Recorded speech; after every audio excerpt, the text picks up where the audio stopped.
Welcome into FFPC Insider Access for Thursday, October 16th, 2025. My name is Eric Balkman. You can connect with me on the X at Eric Balkman. Of course, you know me from the RotoViz High Stakes Lowdown, the High Stakes Fantasy Football Hour, and the Fantasy Football Players Championship. Remember to follow the Better Network on X at Better Network, and of course, find the FFPC at myffpc.com, where they have the weekly challenge going on right now. No draft, no salary cap, just pick 10 players or 12 players if you like playing with kickers and defenses.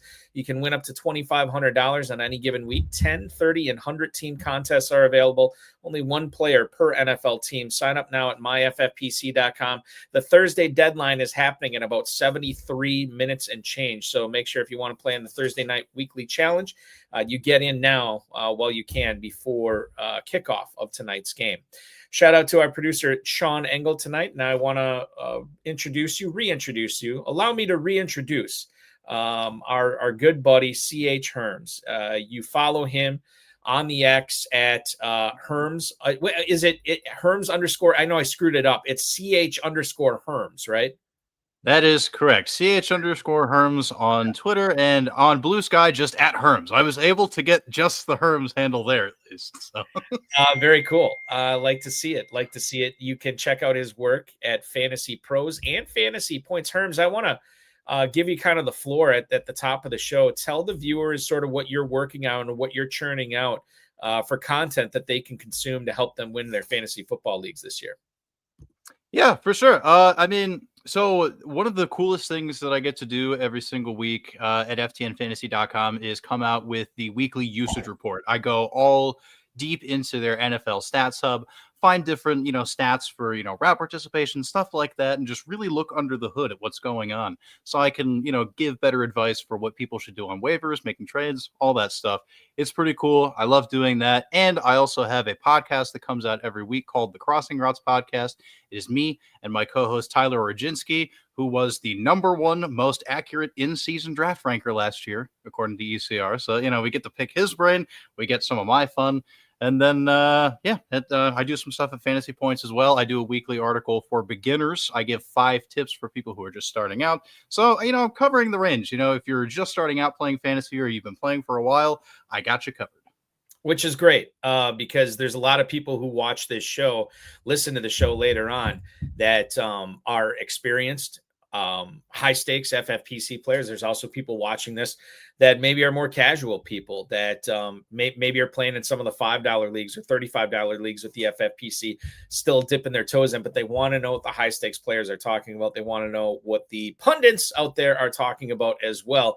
And we'll get into that on the show tonight. We will go around the NFL here in this first segment. We'll touch on the latest going on in Las Vegas with Brock Bowers and Jakobi Meyers. We'll talk about DJ Moore and how he's coming along in Chicago, whether Travis Hunter's rise to fantasy relevance is starting to happen this weekend and more. Second segment tonight will be our Thursday night preview. We're going to ask Herms about his beloved Steelers. We'll talk about the backfield, Gainwell versus Warren. We'll talk about the tight ends. Is it this interesting in tight end premium formats? Pat Freiermuth versus Jonnu Smith.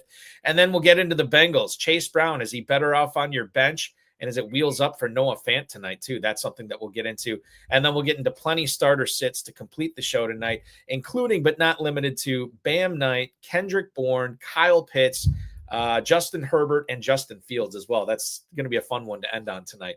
So that's what's coming up on the show this evening. And without further ado, let's get into it, Herms. I got this from... Was it Ryan McDonald? Not Ryan McDonald.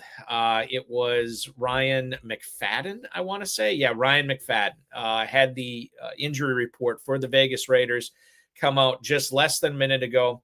Jakobi Meyers and Brock Bowers did not practice today. I will get into the Jakobi Meyers aspect of this here with you shortly, because one of these guys is potentially being bandied around as a trade target for certain teams in the NFL. In regards to Bowers, Michael Mayer is the guy at tight end. Mayer is a player that we all know was drafted in the second round in 2023, I want to say. and had some high expectations. They didn't pan out, and then the Raiders got Bowers the year after, and the book has sort of been written on Mayer. But now he has the opportunity to pen his own chapter this week. If we look at Michael Mayer in his matchup in Week 7, he's going to Kansas City to take on the Chiefs. Not the greatest matchup, but maybe a game script where he can take advantage of that. How confident would you feel in a tight end premium league about doling Michael Mayer out there in Week 7, Herms? I mean, just if he does anything like he did last week, he's probably going to end up being fine. I mean, obviously, we can't predict, touchdowns happening every single week. That was a big, boon to his scoring, of course. But a team leading 7 targets, 96% route participation in the contest. It was really just the Michael Mayer show in the absence of Bowers. So if they're going to trust him and just let him be the full-time tight end, and in a situation where we may not have Jakobi Meyers potentially as well, like he could just keep being the lead target. And at that point, you're just betting on volume. Yes, the Chiefs are pretty tough against tight ends, but again, the fantasy football name of the game is numbers and volume and just chasing the scoring opportunities, because the more you get the ball, the more points you can score. So I'm all in on Michael Mayer as a streaming option this week. Wasn't available in a lot of leagues in the FFPC last week. It seemed like that's when everybody was scooping. I shouldn't even say that. He was being scooped up a couple of weeks ago. In fact, I'm looking at the percentages courtesy of Fantasy Mojo, fantasymojo.com at Fantasy Mojo on X. Anytime we cite data like this on the show, it's courtesy of one Darren Armani, the godfather of the Pros versus Joes Challenge.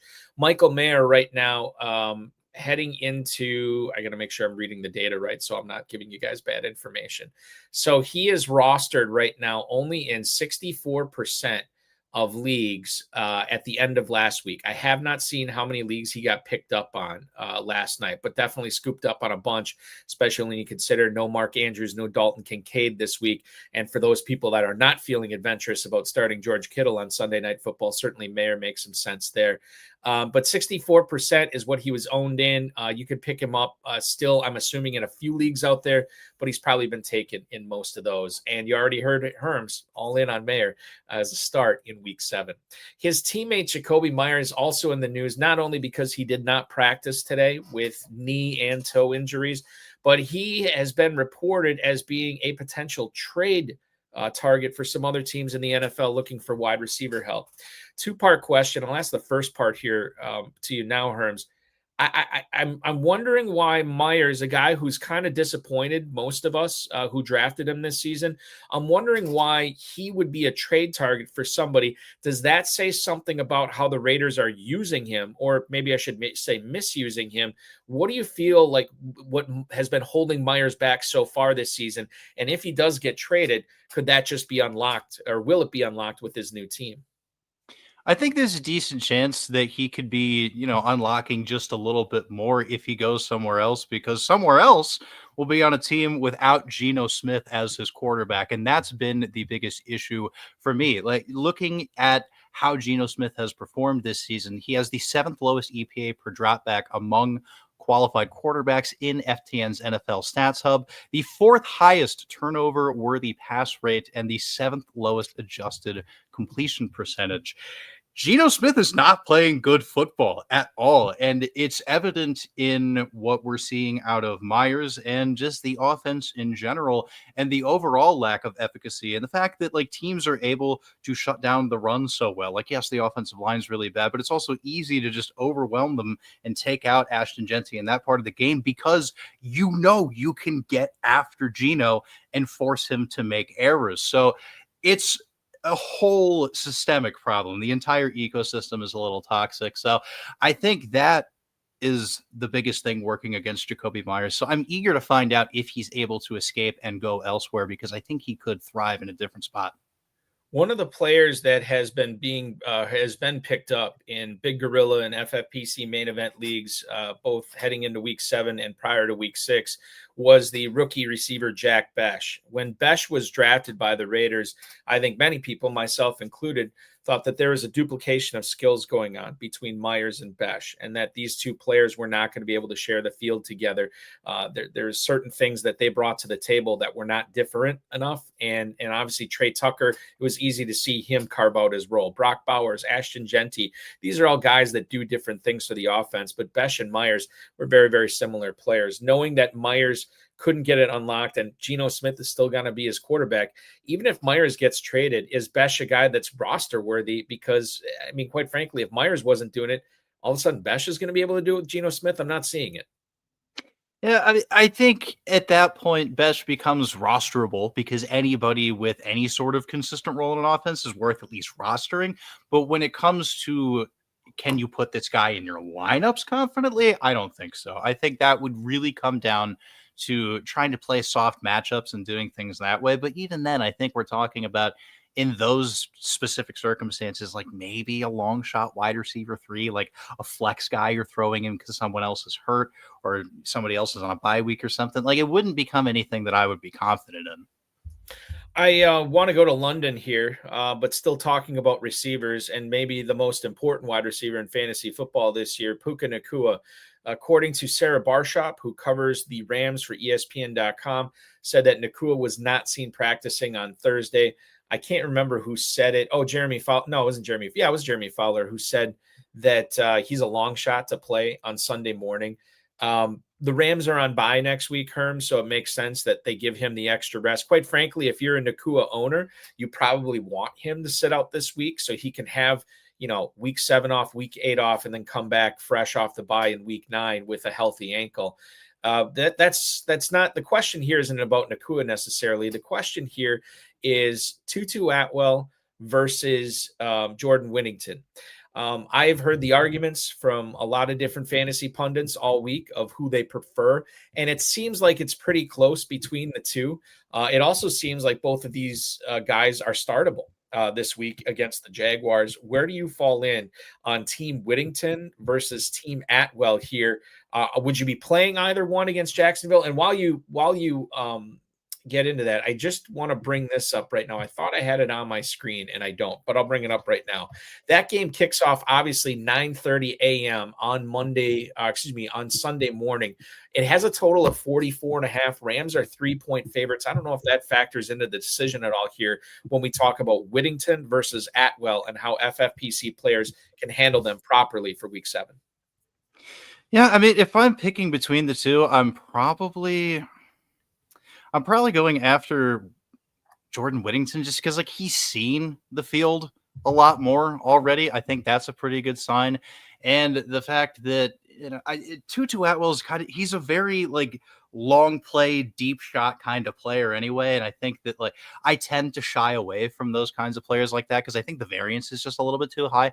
But one of the things that I was looking at when it comes to Nakua's absence was I was curious how this would affect Matthew Stafford and just the passing game in general. And I was taking a look at the splits of games with and without Nacua in Stafford's career since 2023 when Nacua came onto the team. And his passing yards per game dropped pretty far down to barely over 200, just at 215 yards, and his fantasy points per game go to single digits. So it's like the whole passing game is going to go down without Nacua. Now, a lot of that, sample size that we're talking about is without Devontae Adams. Him being there and him being a presence, kind of changes the equation just a little bit. I think they'll be a little bit better off with, this current iteration of the roster, but it's tough, man, especially because the Jaguars defense is low key, like, really good. That's the other thing that really bothers me too. Like, it's a tough matchup. It's not going to be easy. I think I was going to say you preferred Whittington. I went after Whittington in a lot of my leagues last night for waivers, and apparently I didn't go hard enough after him because I did not get him in any of my bids, which is fine. We'll see, because it might just be a 1-week play too. So unless you're missing, guys like Khalil Shakir, Keon Coleman, Garrett Wilson, who we'll talk a little bit about, who's probably not going to be playing this week. Obviously, the Nacua owners, you're not getting much else after this. Hopefully, if the things go swimmingly with Nakua's ankle recovery, hopefully this is just a 1-week play here. I want to bring up a question from from Twitch right now. It comes from, I don't know, man. I'm too old for this.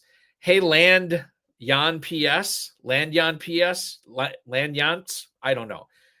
Sean could throw it up on the screen if he wants, and we can get Herms your take. I don't know how to pronounce this. Hey, Land Yamps. Okay, whatever. I've spent too much time about his name. Let's talk about the question: Joe Flacco or Justin Fields in Week 7? This is a decision that our Twitch friend will have to make tonight. Flacco against the Pittsburgh Steelers. Justin Fields, fresh off of one of the worst, if not the worst performance in New York Jets passing history. He gets the Panthers this week at home. As crazy as it sounds, Herms, I'm going to go with Fields here over Flacco. I'm going to lean the same direction. I mean, obviously, last time we saw Justin Fields, it did not go well. But no matter what, and whether or not Garrett Wilson is available, the one thing that Justin Fields can do is run.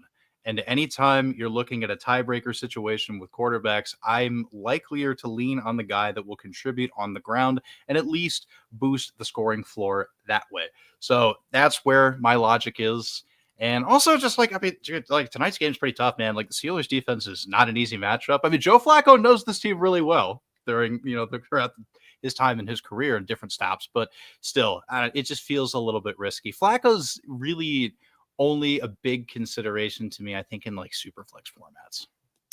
I understand that Flacco had a pretty decent outing against Green Bay last week and really utilized Jamar Chase. Why wouldn't you? That's a good way to move the ball down the field. Just get it to your best player, maybe the best receiver in professional football.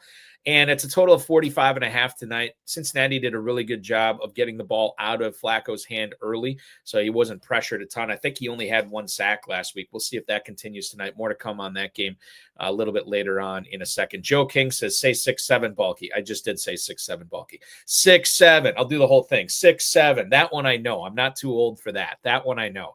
Ice Cold OG Jones has a question on YouTube. Should I drop Hassan Haskins and pick up Jaxson Dart? Brock Purdy and Kyler Murray still injured. And my guess, Herms, is both of those quarterbacks do not play this week. And if those are your only other options, you need a QB, man. Yeah, drop Haskins and pick up Dart for sure. Even if you don't need a QB, maybe picking up Jaxson Dart and dropping Hassan Haskins isn't the worst idea in the world. Yeah, I mean, Jaxson Dart, every single start he's had at least 50 rushing yards on the ground. Like, this dude cooks.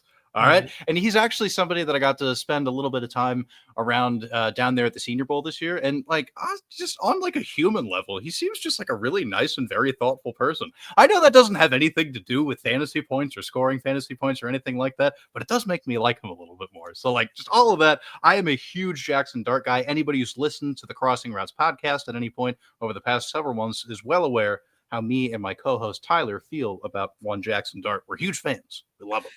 Yeah, he's been fun to watch so far too. I think once he gets a little bit more experience in the NFL, I mean, I don't think he's ever going to shake this gunslinger type moniker that I think many people have labeled him with. But that's okay. We like gunslingers in fantasy football. We like Brett Favre. We like Jameis Winston. Excuse me. Those are the players we like to draft and play, and quite frankly, watch on Sunday too. And plus, he's been pretty good with his legs, so definitely a fantasy friendly guy. Especially when Malik Neighbors comes back next year, it's going to be a lot of fun. AXCIZ,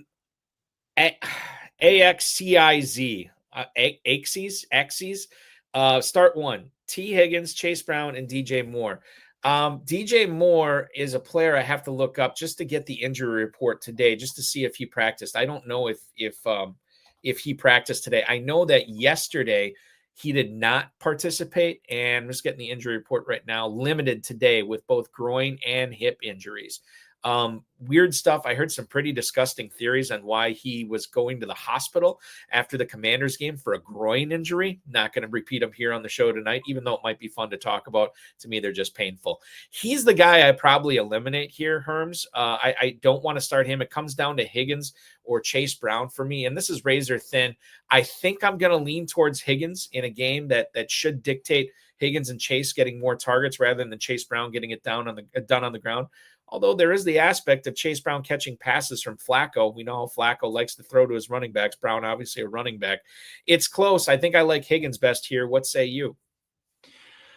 I think I'm with you. I mean, also just the fact that even if we do get some of that passing work for Chase Brown, he's not going to add too much on the ground. Like, they're still not getting anything going with this run game. I like Tee Higgins more. And also just in a broad sense, like, he's the best player.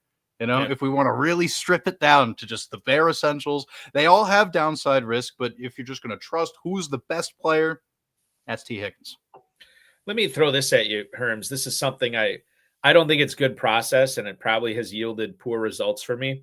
But when I am faced with decisions like this, I often ask myself, who am I going to be most ticked off about if I bench them and then they go off, right? And then that's the player I usually start. So if I bench DJ Moore and he goes off, okay, so be it. If I bench Chase Brown and he goes off, yeah, that would kind of irritate me. If I bench Tee Higgins and he goes off, I'll be kicking myself. I think that goes part and parcel of what I was saying before in regards to why I like Higgins. That's just another reason I think I like him best here. Oh, totally. I'm on the same page. I think the same way. Sometimes the vibe-based analysis stuff does work. Every now and then. That's true. Axes also has a trade question here, and this is an interesting one. Should they trade Kyren Williams and then get back George Kittle, Breece Hall, and Justin Fields? A lot to unpack here. I normally like getting the best player in the deal. And on the surface, you would say, well, you're not getting the best player in the deal. But George Kittle coming back, hopefully this week, he might be the best player. I don't know if it's tight end premium, but he might be the best player in the deal. It's close here. It depends kind of who you're cutting, who you get a cut if you acquire Hall and Fields. But on the surface, I don't hate this trade. I think I'd rather have the Kyren Williams side based on, the rest of the rosters in this league, but it's close, man. Yeah, I mean, especially if you're in a position where you need to upgrade at multiple positions, I understand taking the chance and just getting the package and doing your thing. But like to your point, though, Kyren Williams is still probably the best and most consistent piece. And also, like, Kittle might come back soon, but like there's still no guarantee he's going to be like fully up to speed anytime soon. There's no guarantee it's even going to be this weekend. So there's a little bit of risk to that part of it as well. So I think like ultimately the answer just comes down to like what you need more. Like if you are just trying to solve multiple problems or whatever, this is a pretty good way to do it. But I mean, I don't know, if getting rid of Kyren is just something that you're doing for funsies, then like, you could probably do something else. It's wild because like this is a totally different trade in a 14-team league, right? Especially if you have like multiple flexes or whatever. This is the type of deal you should give up Kyren Williams to get all these pieces. Hall and Kittle can be every week starters for you, and obviously you can play matchups sometimes with Fields. So, but in a 12-team league, it becomes very different. So that's where we stand on that. I want to get back to something we had talked about earlier, and that's the New York Football Jets. Speaking of Justin Fields, Garrett Wilson, Herms, left last week's game. I think actually I shouldn't say left last week's game. I think he did complete the game, but we found out later that he's dealing with a knee injury. And it sounds like we're about 24 hours away from him being ruled out for this week. Expected to miss a couple of weeks, not just this week with a knee injury. The Jets do have a bye in week 9. So you might have to make plans for your roster to be without Garrett Wilson until week 10, and then he could come back.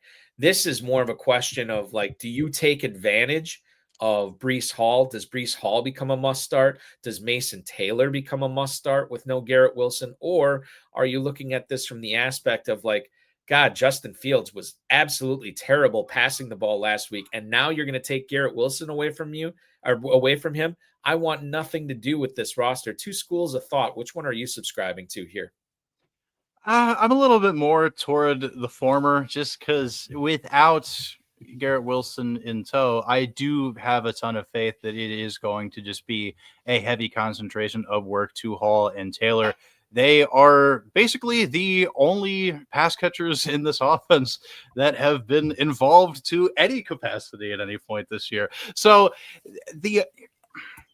I know people in like very deep situations are going to be looking and maybe asking themselves like, I don't know, do we want to go pick up Josh Reynolds or somebody like that or whatever? Like nobody's going to replace Garrett Wilson. I don't think that that's really going to be a concern. And because I don't think there is another receiver that is going to step up in that spot, it has to go to those two guys. And like, I do think Mason Taylor is going to be in a pretty good bounce back spot as well. I mean, obviously the circumstances of the game in London, like it was tough. Like we knew it was going to be tough, but I don't know. I have faith. I have faith in everything working out for them eventually. And yeah, that's where I'm leaning. I'm not trusting any other receiver on this team. It's hard for me to wrap my head around Justin Fields having maybe his best game as a pro in week 1 of the season. And you're thinking this is going to be great to have Fields on your squad every week starter. You didn't invest a lot into him, to where we're at now, where he takes as many sacks as he completed passes last week and is a 1.5 point home underdog to the Panthers with a total on that game, 41.5. How did we get here? It's so bizarre to think about, but that's fantasy football. It's a week to week game. And certainly the week right now is going to be a tough call for any Fields owners out there, right? I have Fields in a couple of leagues. I think I have him in 3 leagues, and I know I'm benching him in 2 because I have Jordan Love as my other option, and I'd obviously much rather play Fields. I can't remember who my other guy is in the other league besides Fields, but nobody cares about that. What they do care about is this Bears team. DJ Moore, I mentioned it already. Today he got in a limited practice. There's going to be, in fact, if I remember correctly, in this Bears Saints game that's going on, a lot of points. This is a high total, Herms, 46.5 in this game. Bears are a 4.5 point favorite here.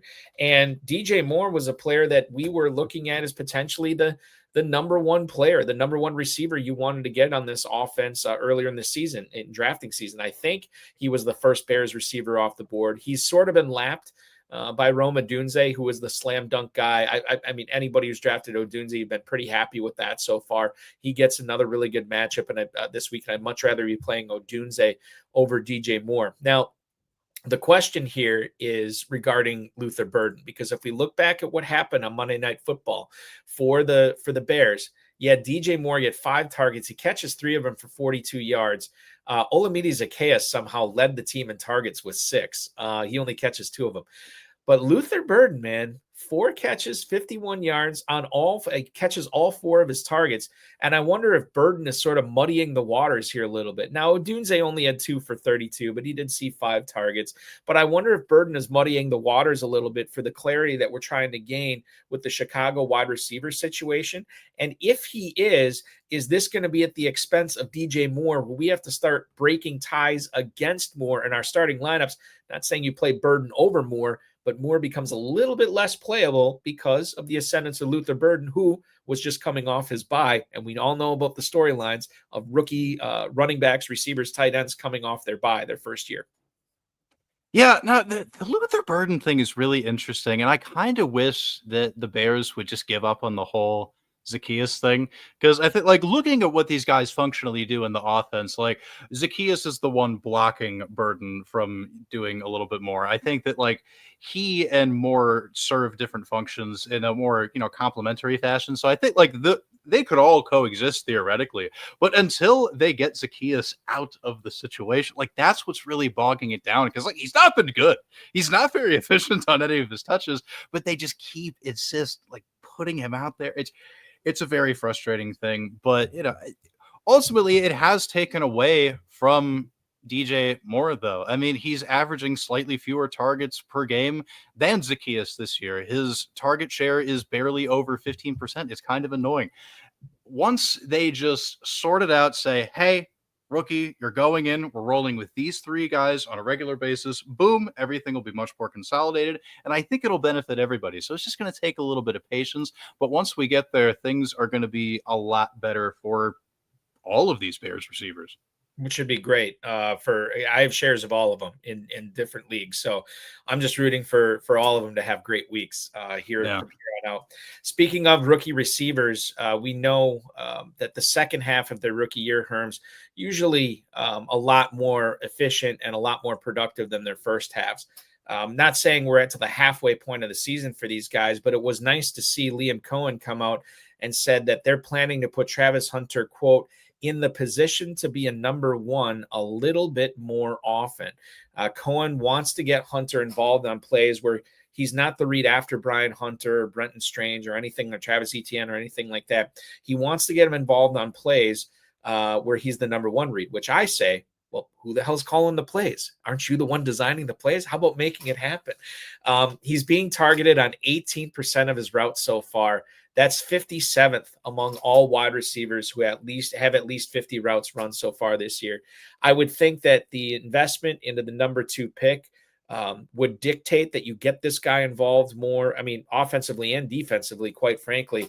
He's a player that I was very excited about starting at the start of the year. And now it's kind of like, I don't want to say he's a roster clogger because I do believe in what he's going to be doing in the second half of the season.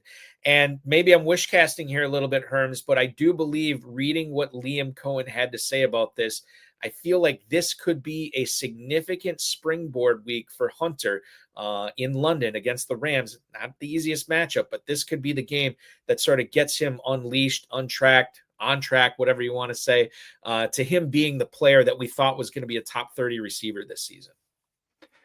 I am really hoping so, because Travis Hunter is such a fun football player. Easily just one of the best football players I've ever seen in my entire life. The fact that he's able to be that good and that dominant on both sides of the ball like he was at Colorado is insane. And we're already seeing some pretty, dynamic usage so far in his NFL career. But like you're getting at, it's limited. We're only getting small morsels here and there. But yeah, you don't trade all the way up to the number 2 pick to go after the big two-way star and try to come up with these different things if you're not going to dedicate to it. And, I think we have seen more signs recently, getting those deep shots, letting him use those excellent high-pointing skills, because his ability to just go up and snag a ball out of the air is incredible. It's what makes him a very dangerous corner to throw to or throw toward, and a very good receiver to throw to in contested catch situations. Like, it makes sense. He brings something to the offense that is very cool and can really get things, expanded a little bit. So I'm keeping the faith, if for no other reason than Travis Hunter's just really good. And I believe in the talent. I'm going to stick to it because he's incredible. And I think they know it. I want to play a quick Would You Rather with Travis Hunter here with a couple of the players we've already talked about so far. In week 7 only, Herms, would you rather start Travis Hunter in London against the Rams or Jordan Whittington in London against the Jaguars? I'm going to go with Hunter. I think just everything I said from before. He's the more explosive player. Fantasy football is supposed to be fun. It's more fun to start Travis Hunter than it is to start Jordan Whittington. Travis Hunter or DJ Moore, let's assume that he's available and he does play and he is active against the Saints in the Windy City this week. Who would you rather start? I'm also going to go with Hunter again. I think that's probably a better circumstance. Plus, multiple lower body injuries is what really concerns me. Anybody who's being slowed down that severely I'm gonna always feel a little trepidatious trusting. I have one more player I'm going to ask you about, but I'm going to talk about him first to set this up because this may change your mind. Jauan Jennings for the San Francisco 49ers, according to the latest I have seen from Adam Schefter from ESPN, was that he was limited in practice today.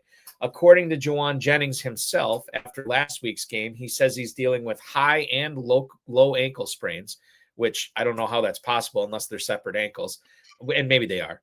5 bruised ribs, 5 cracked ribs. And then I'm also seeing now, and I didn't know about this, he's dealing with a shoulder injury as well, but apparently on track to play in week 7. And I do believe, Herms, correct me if I'm wrong, when he rewarded with some extra, what do they call it? Not escalators, performance bonuses. Wasn't he awarded with a couple of those shortly before the season started? So it's on him. He really wants to get out there and play. So let's just talk about Jennings. We'll get into the Kendrick Bourne aspect here in a little bit, but Jennings right now, if he is active, number one, are you waiting around till Sunday night to play him? Or is he just a guy that, hey, it's not worth it. He had 1 catch for 7 yards last week. He's dealing with all these injuries, might be catching passes from Mac Jones again. I'm going to find someone else. Yeah. I mean, if you have a better option, then I'd prefer to err toward caution, particularly because, dude, I have no idea how he's playing through some of these injuries, because like even just one of those would knock me out of doing things in normal life, let alone trying to go out there and play contact sport. So good on him. But I mean, I don't know if we really get word that he's just like, hey, I'm going to fight through this, I'm going to do the thing, whatever, and he seems like super confident, I'm like, sure, whatever. But the unfortunate part is that you'd also have to have a contingency plan, because it's the late game, because all of that, has to go into play too. I think you're probably better served leaning in a different direction. So, I do like Mac Jones, though. He has played really, really well for this 49ers team. That's not part of it that's not something I'm taking too much into account. I have one dynasty team that has Lamar Jackson and Brock Purdy, or had Lamar Jackson and Brock Purdy on it. And I've been rolling with Mac Jones and the Mac Jones experience the last couple of weeks. And I'm ready to do it again this week. I'll wait on him because I'm either playing Purdy or Jones with Lamar Jackson on bye this week. So it makes perfect sense. I'm with you on Jennings. I think you got to look elsewhere. Does that mean you're playing Travis Hunter over him as well? Yeah, I mean, like, one of them's healthy, and one of them plays in an earlier game, so. Is it worth waiting around for beg your pardon, not worth waiting around for? Would you rather play Travis Hunter this week or Jerry Jeudy against the Dolphins? I mean, the Dolphins' defense is really bad, especially that secondary. But like, I don't want to place too much faith in Dillon Gabriel in this offense, especially because last we saw him, they did not look good. He did drop back 58 times last week. Dillon Gabriel did, which means ostensibly 58 passing opportunities. And Herms, I'd love to know your insight into what happened from Jerry Jeudy last year to what happened to him this year. A player that was traded for, extended, and was one of the best receivers in fantasy football for a good chunk of the season last year.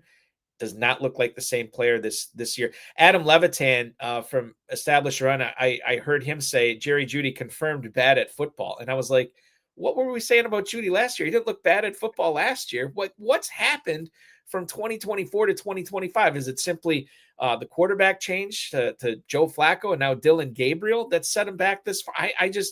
It's a head scratcher. Yeah, I mean, I wrote about this in the weekly usage report that I do at FTN last week. And, mind you, I haven't looked at the numbers since then. So there's, things have changed a little bit, but probably not very much for what I'm about to say. I was taking a look at wide receivers passer rating when targeted among people who had seen, I think it was at least 25 passes or something. And all three of the Browns receivers of note were in the bottom 10 of that sample size. It really just comes down to that. When the quality of the throw isn't there, it's not going to work out. I think the tight end stuff is kind of working. It's been a little bit frustrating splitting it between Njoku and Harold Fannin Jr. Luckily, we'll have to see what happens with Njoku, but that's a slightly different subject. But at least, yeah, when it comes to the receivers, it's just the quality of the looks is not good. Joe Flacco kind of stunk. Dillon Gabriel is clearly just a rookie trying to figure things out on the fly. It's tough. They put themselves in a really tough position. And this is kind of what happens what was the old saying? Like, if you have two quarterbacks, you have none. Well, this is a team that tried to have like four. So what does that say? I mean, honestly, like, they dug their own grave as far as this goes. Yeah, it's unfortunate, especially when you consider the assets that they invested into Watson, a pair of draft picks this year into Gabriel and Sanders, and then Flacco, a guy that was traded to a division rival, which was incredulous, according to Steelers head coach Mike Tomlin. A puzzling move. More on the Steelers coming up on the show. Let's go to Carolina. Mike Kay, who covers the Carolina Panthers, reported yesterday afternoon that Dave Canales said the plan is for Jalen Coker to play in Week 7 against the New York Jets. Last week, he returned to practice, missed the first 5 games of the year with a quad injury. Full participant in all 3 practices. We thought we were going to see Coker's debut in 2025 last week. We did not. They're going to give him an extra week, but now he should be good to go. Now, Canales also said he's got to make sure Coker is conditioned and ready to handle the purported workload that he might be getting. I don't think anybody should be starting him this week unless you're playing in a super deep league with multiple flexes. but I'm very, very intrigued to see how his skill set plays on a team without Adam Thielen and with Tetero and McMillan. I think these guys complement each other very well. We know there's not a huge target share going to the tight end position in Carolina. Very intrigued to see how not only Coker plays with McMillan, but does he make Hunter Renfrow useless? Does he make Hunter Renfrow redundant where he's going to, I don't know how this is going to happen. Herms, when you look at what the Panthers are going to do against the Jets this week and how they're passing the ball and who's going to be involved, we know McMillan's going to be a big part of it. How big of a part of it is Jalen Coker going to be? It's interesting I'm not entirely sure, but if it's anything like it was toward the end of last year, he could end up walking into a pretty interesting opportunity. One of the things that I was looking at, with keeping in mind that his return was somewhat imminent, I wanted to, kind of brush up on how he performed late in 2024. And from weeks 15 through 18, he had the team high 82.8% snap rate and a route participation of 89.3 and a 15% target share. So they trusted him with work. Mind you, like you're, talking about, that was without Ted McMillan. So it's a slightly different circumstance, but we're talking about a, sort of small school UDFA guy that vaulted his way into pretty awesome responsibility, and he balled out. He was pretty good. I think that's part of the reason he was kept around. He impressed this coaching staff, and I think they like him a lot. It's perhaps a little aggressive to start him this soon. It wouldn't be something that I would be super confident in doing, but if you're just going full YOLO, if you're 1-5, just trying to keep things going, Jalen Coker is at least a fun bet to make, and he's proven he can do it already, albeit in a small sample size, but he has shown it before. Full YOLO is going to be one of my fantasy football team names next year, 100%. And let me tell you what, that'll be my most fun team that I draft all season. Whatever I do in that, it's going to be awesome. Oh, Darren Urban is reporting some not so fun things about the Arizona Cardinals quarterback, Kyler Murray. Foot injury, limited in practice today. And part of that limitation, Herms, was throwing passes to practice squad players. To me, this is another sign, another signal to us that Murray's probably more on the doubtful side of questionable and probably not going to play. And quite frankly, we saw what Jacoby Brissett did last week. I think that the Cardinals would kind of be better off if Brissett is running this offense and throwing to Michael Wilson and throwing to Zay Jones, assuming health for both of those guys, and Marvin Harrison, again, assuming health. It's weird because I think that Brissett is a good play. I just don't know how healthy the receivers he's going to be throwing to are. And he's facing the Green Bay Packers defense. And while everybody was quick to say, the Packers defense, it's so amazing, it's so great, it hasn't really been amazing or great since week 2. Actually, I beg your pardon, since week 3 against the Cleveland Browns, where they still put up a pretty good performance. They ultimately lost that game. They fell apart against Dallas. They just could not get off the field this past week against the Cincinnati Bengals. The Bengals made that game a lot closer than it seemed. And if you look at how this game could play out, it could be a game where the Packers defense looks super strong in the first half, like they have all season, and then give up big plays in the second half, can't get off the field in the second half. Brissett could have 100 yards passing at halftime.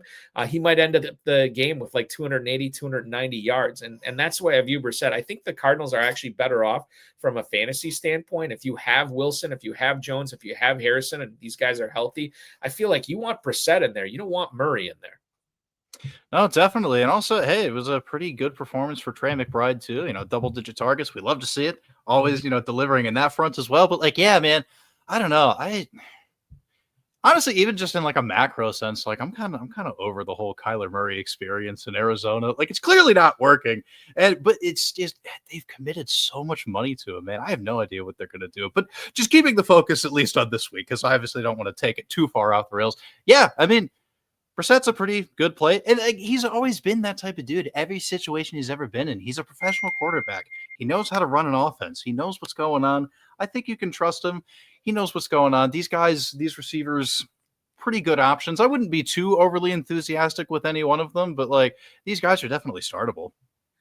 I want to know if Chuba Hubbard is startable for you this week. Hubbard was limited in practice with that calf injury today. He was limited again yesterday. We don't know if he's going to go against the Jets, but we do know he is coming back to a backfield with Rico Dowdle, who looks like a demigod at this point. Over the last couple of weeks, nearly 500 yards total from scrimmage. It's been crazy. Dave Canales has said that Hubbard's going to split the touches with Rico Dowdle when he comes back, but we don't know what kind of split that is. It's the old, when kids are arguing over the last piece of cake, one kid gets to cut the piece, but the other kid gets to pick which piece, right? And this could be a situation where Dowdle gets, he's splitting the carries 90-10 with Chuba Hubbard. We don't know. And we also know that Hubbard's coming off a calf injury, which Dowdle's not. We also know that Dowdle has done a lot more both catching the ball and rushing the ball than Hubbard's done all season. So I think it's a foregone conclusion that Dowdle is the guy that you want to play in this Panthers offense. And even with the return of Hubbard, that shouldn't dissuade you from keeping Dowdle on your bench. He should at minimum be a flex, probably a starting, a top 25 running back, maybe a top 12 running back this week. The question here is Hubbard, man. Is he flexible against this Jets defense, or do we just put our trust in Dowdle and then we have no faith in Hubbard, at least in week 7, before we see how this plays out? People are going to be looking to replace, guys who are injured like Bucky Irving, James Cook, who's on a bye, Derrick Henry's on a bye, and they look towards Hubbard. I don't know if there's anything there this week, Herms. I'm not entirely sure either. And if you can help it, I would avoid it. But if you have to roll with it, just keep expectations low, especially because one of the things that you highlighted that I think is really important is the fact that Chuba Hubbard does not have a ton of patch catching prowess. It's never really been a big part of his game. So I think, when we look at week 7, but also just long term, one of the things that I was thinking about when it came to this backfield, even in the offseason, was like, are they going to have somebody work in to do a little bit more of that pass catching responsibility stuff? There was always room for there to be someone potentially. And Dowdle stepping up at this very convenient time, kind of just opened the door for Canales to be like, look, what are we going to do? Put the genie back inside the bottle? I don't think so. You got to just keep rolling with what's working. So, the elements of the fact that he's missed a couple of games, it's a lower body thing. You kind of want to be a little bit cautious with that.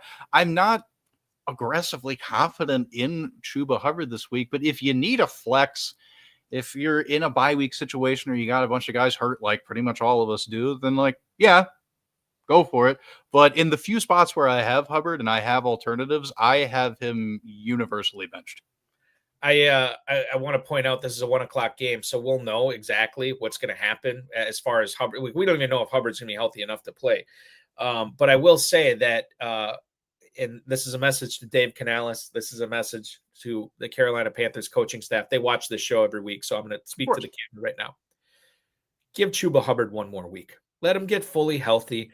There's no reason to rush him back out there, please. And I'm not even talking from a fantasy sense, a human being sense. Let this guy recover and let Rico Dowdle eat. So there you go. My message to Dave Canales and the Panthers coaching staff. I want to get into a couple of other things that came up, Herms. Just while we've been on the air tonight, or on the stream, I should say, Tom Pelissero actually reported that there's real concern that Terry McLaurin and his quad injury is going to cause him to miss another game. Limited practice yesterday. He did not practice at all today. We don't know if this was a setback, if this was a planned day off, or McLaurin just is like, hey, I'm still not ready yet. Like this is not going to be good to keep trotting me out here, which is fine. Like, we're good with McLaurin getting healthy. Quads are tricky, obviously. Yeah. But Deebo Samuel did not practice today. He's got a heel issue. And I know there's going to be a lot of points scored in this Commanders game. If I just looked at it before we went on air. Washington at Dallas, 54.5.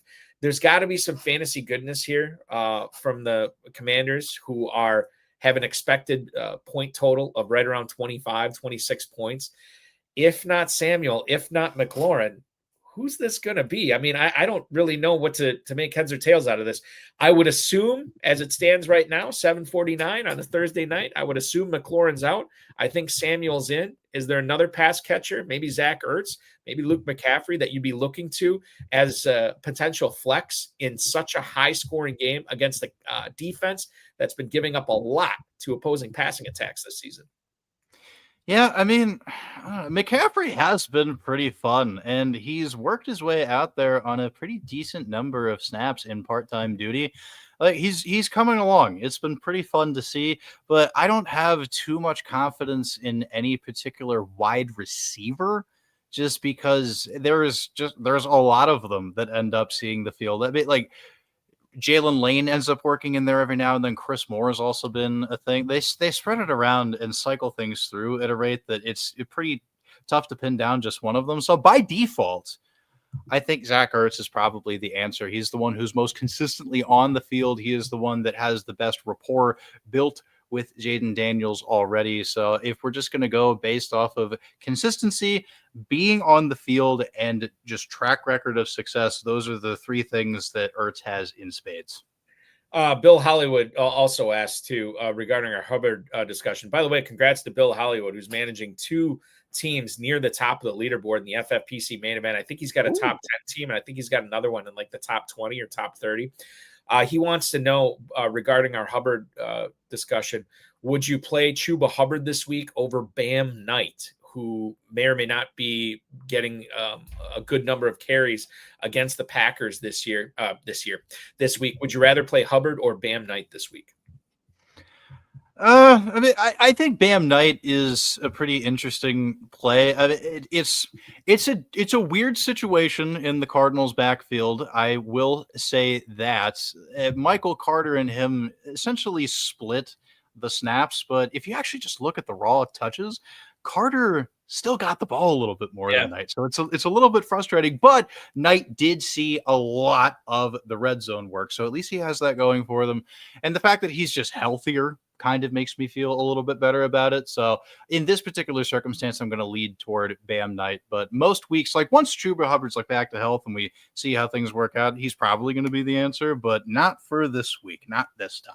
Yeah, it's Knight over Hubbard for me, and it's not close. And I will say this, Adam Schefter caught a lot of grief about this report that he said that Bam Knight was going to be starting over Michael Carter, this past week in week 6. And I went back and I watched the clip that everybody had been reposting on X and on Blue Sky and so on and so forth. And maybe I missed it, but I didn't hear him say start anywhere in there. I heard him say take on a more prominent role in the backfield, which is what happened, right? And then everybody's giving Schefter grief because he said he was going to start. I don't think he ever said he was starting. He just said more prominent role. So shout out to Adam Schefter. I think he was dialed in on that reporting last week. One more thing I want to get to. Do we have time? Yeah, let's do it real quick. Dylan Fink is hanging out watching us on YouTube. Shout out to you, Dylan. Full PPR. Are we high enough on Tee Higgins tonight to start over Tucker Kraft in his flex spot? So Tee Higgins obviously at home against the Steelers tonight. You're going to have Tucker Kraft over in the desert on Sunday afternoon against the Cardinals.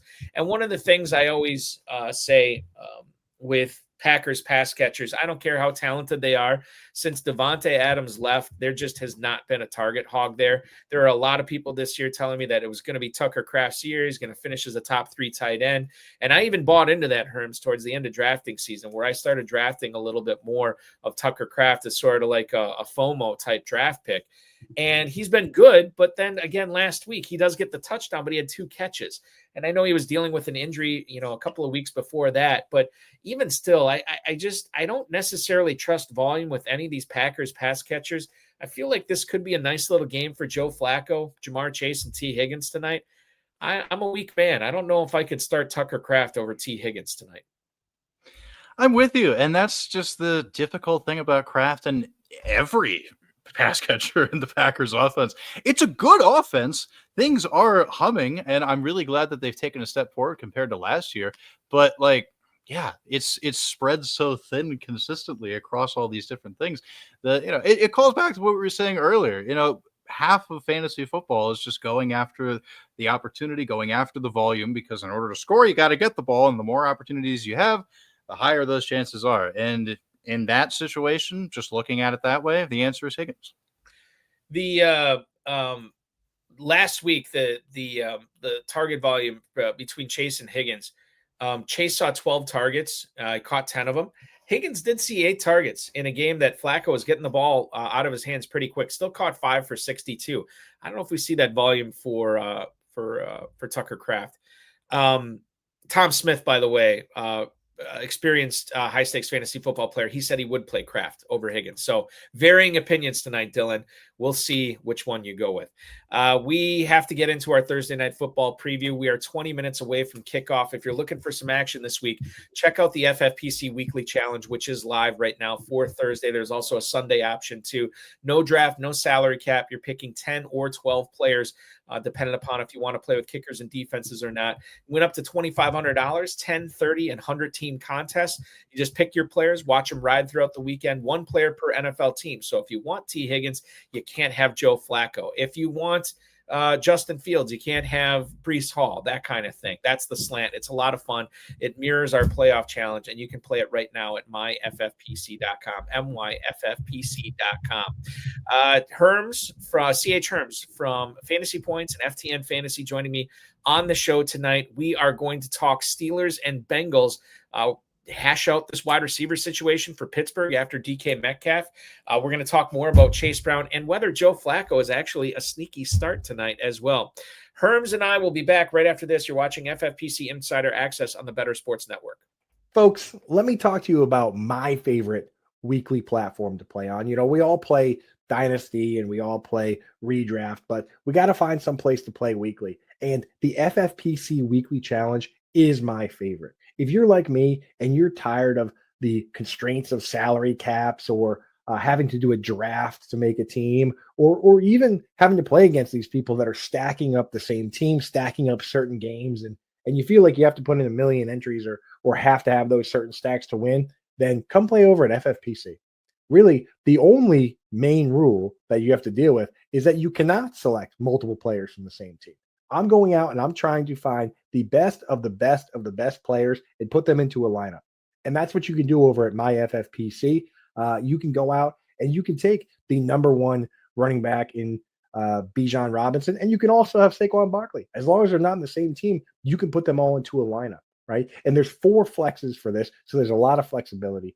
There's 2 different contests, one that has kickers and defenses, one that's just position players. Then you also have a bunch of different price points you can play at: $35, $100, or $200 buy-in. And you're going out and you're just picking the absolute chalk plays, maybe sneaking in a little bit of a sleeper there, somebody that you think can really blow up that week. And that's how it works. It's one of the best contests out there for the sharpest gamers. And when you win on the FFPC, people take notice. That is where the best high stakes games are. That's where the best experts play. And that's where I play, because I want to be an FFPC champion and put that title on me, put the money in my pocket and put that in my bio. FFPC champion. And the FFPC weekly contest is the best place to play during the season. A couple of minutes before the top of the hour here, you're watching FFPC Insider Access on the Better Sports Network. My name is Eric Balkman. He is CH Herms from FTN Fantasy and, of course, Fantasy Points as well. Check him out on the X at CH_Herms. You just heard Coop talk about that weekly challenge. No draft, no salary cap. Just pick your players. It takes a couple of minutes to do it. Went up to $2,500, 1 player per NFL team. It's what makes it fun. It's what makes it maddening as well. myffpc.com is where to go for that. We are 17 minutes away from kickoff. And Herms, you are a Steelers fan, right? That is true. Yeah, my parents are from Northwest Pennsylvania. I didn't have a choice, so I grew up with it, and that's who I'm stuck with. So yeah, go Steelers. Go Steelers! And they've been having a really, really good start to the year. They play the Packers next week. One of the guys who works at my local sort of ranch of radio stations here in Northeast Wisconsin, is from Pittsburgh. So he's very anxious to see how his Steelers stack up against the Packers next week. But we'll get the chance to see him tonight against the Cincinnati Bengals. Speaking of the Packers, Aaron Rodgers, is he relevant in 1 QB leagues? Herms, I had problems with injuries and buys this week, and I was actually going after Aaron Rodgers in a few of my leagues. I didn't get him off the waiver wire because people were scooping him up, and I assumed to start him against the Bengals this week. He's been a guy that I'm starting him in the Scott Fish Bowl tonight, and that's obviously super flex. So we know he's relevant in super flex. How relevant is he becoming in single quarterback leagues already with 1 4-touchdown performance this season? Yeah, I mean, he's definitely capable of going off. I mean, he is one of the, greatest quarterbacks of, his era for sure. But we're definitely toward the end of things. And we're also in a situation where he is on a passing offense that just does not really have a ton of oomph behind it. The Steelers actually rank dead last in the NFL in air yards per game, at 146 on average, and are one of only 3 teams averaging below 200. So there's just there's not enough robust sort of just, downfield stuff. Because in order to score a lot of fantasy points, obviously you either need to just throw a bunch of touchdowns or make it so that you're throwing a bunch through the air and scoring points through yardage that way. And I'm just I'm not super confident in his ability to do that on a consistent basis, just generally speaking, but because it's the Bengals defense. And I'm pretty sure Trey Hendrickson's not playing, right? He's hurt. He's not. So Abby, look, hey, if you really need the help, I'm cautious. I would prefer not to do it, but I completely understand the reason why, and I wouldn't push too hard against anybody who wants to throw out Aaron Rodgers. It's not my favorite choice, but all of the pieces are there for it to work. Let me ask you this, Herms, and I might be making a move right now. One of my dynasty leagues, I have a choice at quarterback, and I'll have to make it in the next few minutes. I have Sam Darnold in there right now, who's home against Houston on Monday night. Should I sub him out in favor of Aaron Rodgers tonight against the Bengals? Oh, man, dude, Darnold's cooking, dude. That dude deserves a lot. The first game of the season was weird, but ever since then, he's been a top 12 quarterback in fantasy points. And I'm pretty sure he's also third in the league in passing yards per game or something in that span from week 2 onward. That dude is just cooking. I would have a hard time going away from him specifically. So you would leave Darnold in over Rodgers? Probably, yeah. Okay, I'm heeding your advice. I'm not making the move. Darnold will be in my lineup here tonight. On Monday night, excuse me. Kenneth Gainwell has certainly treated us to a couple of good performances, one with Jaylen Warren, one without Jaylen Warren. How do you handle the Steelers backfield tonight in a game where they're 4.5-point favorites? They should be running the ball a lot. Jaylen Warren and Gainwell have shown a proclivity for catching the ball as well. I have Warren pretty much started everywhere. I don't think I have him benched anywhere. But I wonder if Gainwell is also a sneaky flex here tonight against Cincinnati, Herms. He is in deeper formats for sure. I think they split the work enough between the two that it kind of works. I mean, in the 4 games they've played together, because Warren missed a game, whatever, the whole thing. He leads in snap share and opportunity share, but not by a ton. They are divvying it up. But the tricky part about Gainwell is that Jaylen Warren has received 13 of the 15 red zone carries in this backfield. So in the part of the field where you really need it the most, Kenny Gainwell's not getting a lot of opportunity if Jaylen Warren is also an option. So that makes me kind of nervous. I think he can provide a relatively stable floor as a deep league flex, but in any sort of 10 or 12 team formats, I am doing my damnedest to leave Kenny Gainwell on the bench and only break glass in case of emergency. It was such a weird stat line for Gainwell last week, because I think there were some people, and how often we've heard this, Herms, is all these coaches love Kenneth Gainwell. They just love him. They can't get enough of him. And so then that kind of plays in my mind. Well, once he showed it without Warren, I wonder if he carves out a role on this team. He did have about half as many carries as Warren did in Warren's first game back.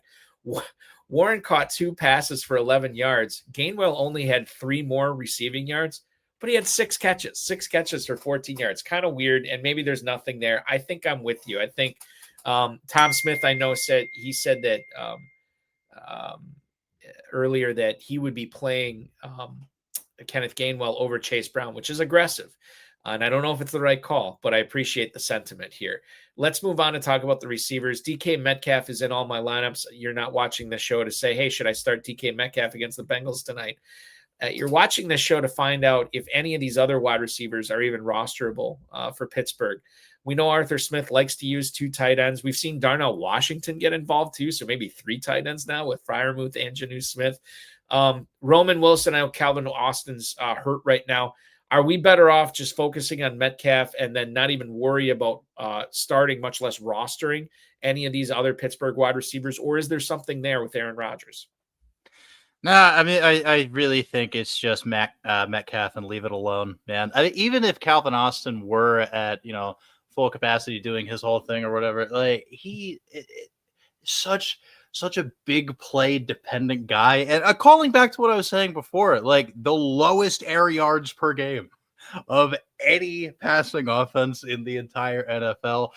The circumstances for this game are great, but it's still it's tough, man. I am pretty much only interested in DK Metcalf. Now, there have been some rumors about the Steelers being one of those teams that might trade for a wide receiver at the trade deadline. That'd be kind of cool. I mean, it also just makes me really annoyed that, like, why did we get rid of George Pickens in the first place? I'm not going to go down that rabbit hole. That's a whole other conversation. But, like, yeah, I don't know. Unless something insane happens like that and they bring somebody else into the fold to, put more emphasis behind it, it's just Metcalf for me. Earlier in drafting season, there was a quote from a longtime Steelers beat writer. And I don't know if it was Mark Caboli. I could be wrong on this. I'm trying to find it right now.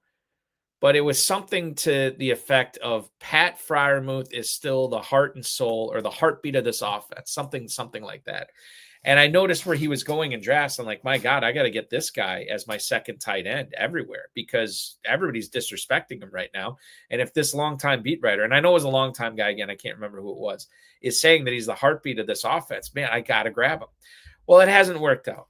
And those people who drafted Jonnu Smith before he got traded, when he was on Miami, people like me who were drafting him as the 7th or 8th tight end off the board, that hasn't worked out. And to complicate matters more, Darnell Washington, who looks like more of a pro wrestler / offensive lineman out there than he does an NFL tight end when he gets the ball, he's gumming it up too. You look at last week is proof positive of this. Freiermuth, 1 target, 11 yards. Jonnu Smith, 4 targets. He catches 3 of them for 18. And then Darnell Washington, including rumbling for a 36-yard catch. He had 3 for 62. I don't know if we can trust any of these Steelers tight ends tonight. I'm willing to bet that at least one of them scores a touchdown, but I don't know which one. I think we stay away. I completely agree. It's very frustrating. It kind of bothers me that they bothered picking up Jonnu Smith in the first place because, like, Pat Freiermuth's a good football player, and there have been so many times throughout the course of his career that he's been proven to be a very reliable option in shorter and intermediate parts of the field. I don't know why they don't just give it to them more. But when it gets down to brass tacks, the truth of the matter is neither Jonnu nor Muth is playing above 60% of the snaps, and the two of them combine for 6.2 targets per game. If one tight end is averaging that, we have a conversation to be had about them as maybe a low end option, but that's split between them. It's so frustrating. I appreciate Arthur Smith and the fact that he's able to consistently convince people to keep hiring him and giving him jobs, but man, these offenses, it grinds my gears, man. It's super, super frustrating. I want to get into the Bengals here tonight, and let's have Bryce Edward lead us off with a question here. he's got to bench essentially one of these players. He's obviously playing Bijan Robinson, but he's got to bench either David Montgomery, Rachaad White, or Chase Brown tonight. I have to play White this week. I have to play Robinson. So Herms, for me, it comes down to either Montgomery or Chase Brown. I lean towards Chase Brown tonight over Montgomery. What do you think? I mean, I have a hard time trusting Chase Brown just in general. Like it always.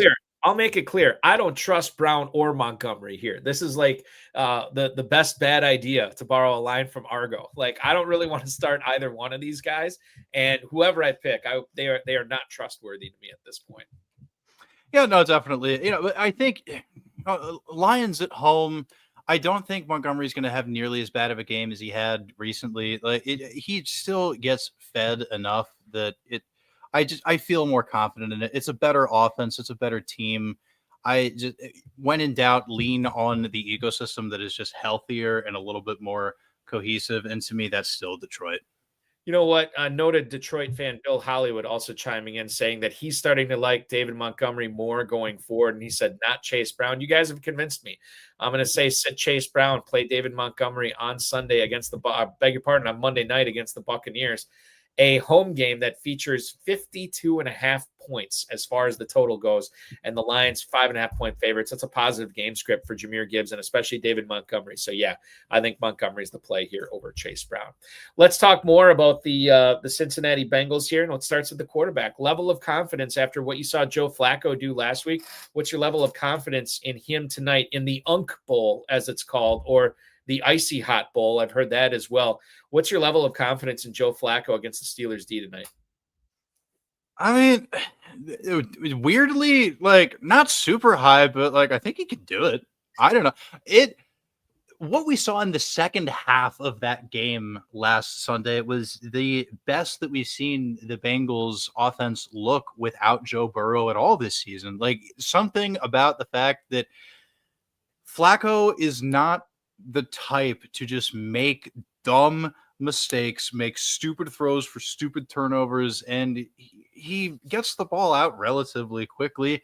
He's a statue. That's kind of a problem. I mean, getting to him and, getting him on the ground might be a little bit easier, but like it's the competency of what he brings to the table and the fact that he just has good weapons to throw to around him. And the familiarity of playing against Mike Tomlin, playing against this defense for years across different teams. Like there's got to be something to be said for that. I'm down to clown. I even said, one of the things that I do for FTN, I send out, newsletters on Tuesdays. And, one of the things I do is I plug in my waiver picks. I had Joe Flacco as one of my waiver pickups. I was like, why not? Honestly, just why not? Because it's fun. And it might just work out in a spot where he's, really familiar with what the challenge is. All right, we're going to put this to the test right now because Balky in Appleton, Wisconsin, who is hanging out on YouTube with Herms right now, has a question. In one of his dynasty leagues that he refuses to make any sort of quarterback play in a trade or off the waiver wire, I currently am starting Joe Flacco tonight at quarterback over Mac Jones on Sunday Night Football. Now, bear in mind that if Mac Jones does not play, or if I get bad word on this and doesn't sound like he's going to play, I'm going to have to scramble for some dumpster dives off the waiver wire. And quite frankly, I just picked up Flacco. There's not a whole lot out there. Would you play Flacco tonight and get the guaranteed points, or would you roll the dice, hope that Brock Purdy is declared inactive and Mac Jones makes another start on Sunday night? That is like 100,000% YOLO. I don't know if I can dial it up that far. I'm not. I have Flacco in because I want the points. I don't want to mess around with it. Okay, yeah. So like if you're already looking at this from a standpoint that like, I don't know if I want to get that spicy with it, then like, yeah, just take the points. Don't get too carried away doing fun stuff like that. I mean, it'd be fun. It would be a very fun, exercise, sweating it out all Sunday. Just like, oh my God. That would be kind of enjoyable to some sort of twisted degree. But I think we'd all be better off. You just take the points, keep it safe, do your thing. Darnold's not available. Stroud's not available. Penix is not even available in that league. So it's too my ulcers can't take it. So I'm gonna roll with Flacco here. We had one, Shea Ambrose, Chase Brown, or Kamani Vidal. Vidal, I think it's Vidal. I know he came out with the pronunciation on it.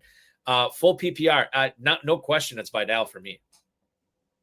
Yeah, hands down, easily. Okay. Let's do Taj Brooks versus Samaje Perine here. We've talked about Chase Brown a ton tonight. I want to move on. Brooks versus Perine. The guy behind the guy is important in 12-team, 20-man rosters like we see in high-stakes fantasy football with the FFPC. Who would you rather roster if you have that roster spot? Would you rather keep Brooks or Perine on your team? I mean, Perine's starting to sneak onto the field a little bit more. I mean, there's definitely something to be said for that. We haven't seen a ton out of Brooks. So just by virtue of like immediate path to opportunity, I would argue Perine. I don't have a dog in the fight. I would say probably Brooks, although you're right. The usage of Perine is maybe it is Perine because Taj Brooks is not trending in the right direction here. Osiris has a question on YouTube. This is a fun one, or maybe not so fun for Osiris given his situation. Do I trade Puka Nacua and DJ Moore for Rome Odunze and Rashee Rice? I'm 2-4, and these next two games are going to be rough without Puka Nacua. And quite frankly, there's no guarantee that it's just 2 games. We think it's just going to be 2 games, but it could be more. I like this deal for Osiris. I know you're giving up the best player in the deal, but you're 2-4. You can't fall too much further behind the rest of the teams in your league as far as playoffs go. So, to get a guy like Rashee Rice back, who I think is going to be a top 10 guy the rest of the season, Rome Odunze, who is flirting with top 10 status, I think this is a strong play to make, and I think you make it. What do you think, Herms? Yeah, I mean, the way I'm breaking it down in my head, if we just say for all intents and purposes, Puka and Rome Odunze are like relatively close in value. I mean, obviously not exactly the same, but same neighborhood, different streets, but same neighborhood at least. At that point, Rashee Rice over DJ Moore, 10 out of 10 times. Like in the aggregate, you're going to be getting the best collection of total points on a weekly basis from that duo, I think. So I definitely see that, especially like you're saying, like 2-4, you got to make some moves, dude. You got to get some guys that are out there and can contribute. And luckily, Odunze and Rashee Rice are 2 pretty good guys to have for exactly that purpose. I want to ask you about Tee Higgins before we get to Noah Fant. What do you make of what we saw last week? Did you see enough from Flacco that you're starting to trust Higgins even without Joe Burrow there? Yeah. So one of the fun things is that those 5 catches were season high for Tee Higgins. The 62 receiving yards, also a season high. And those 8 targets were tied for the most he's seen all year. That was kind of the whole thesis with Tee Higgins in the absence of Joe Burrow, is that he's very risky.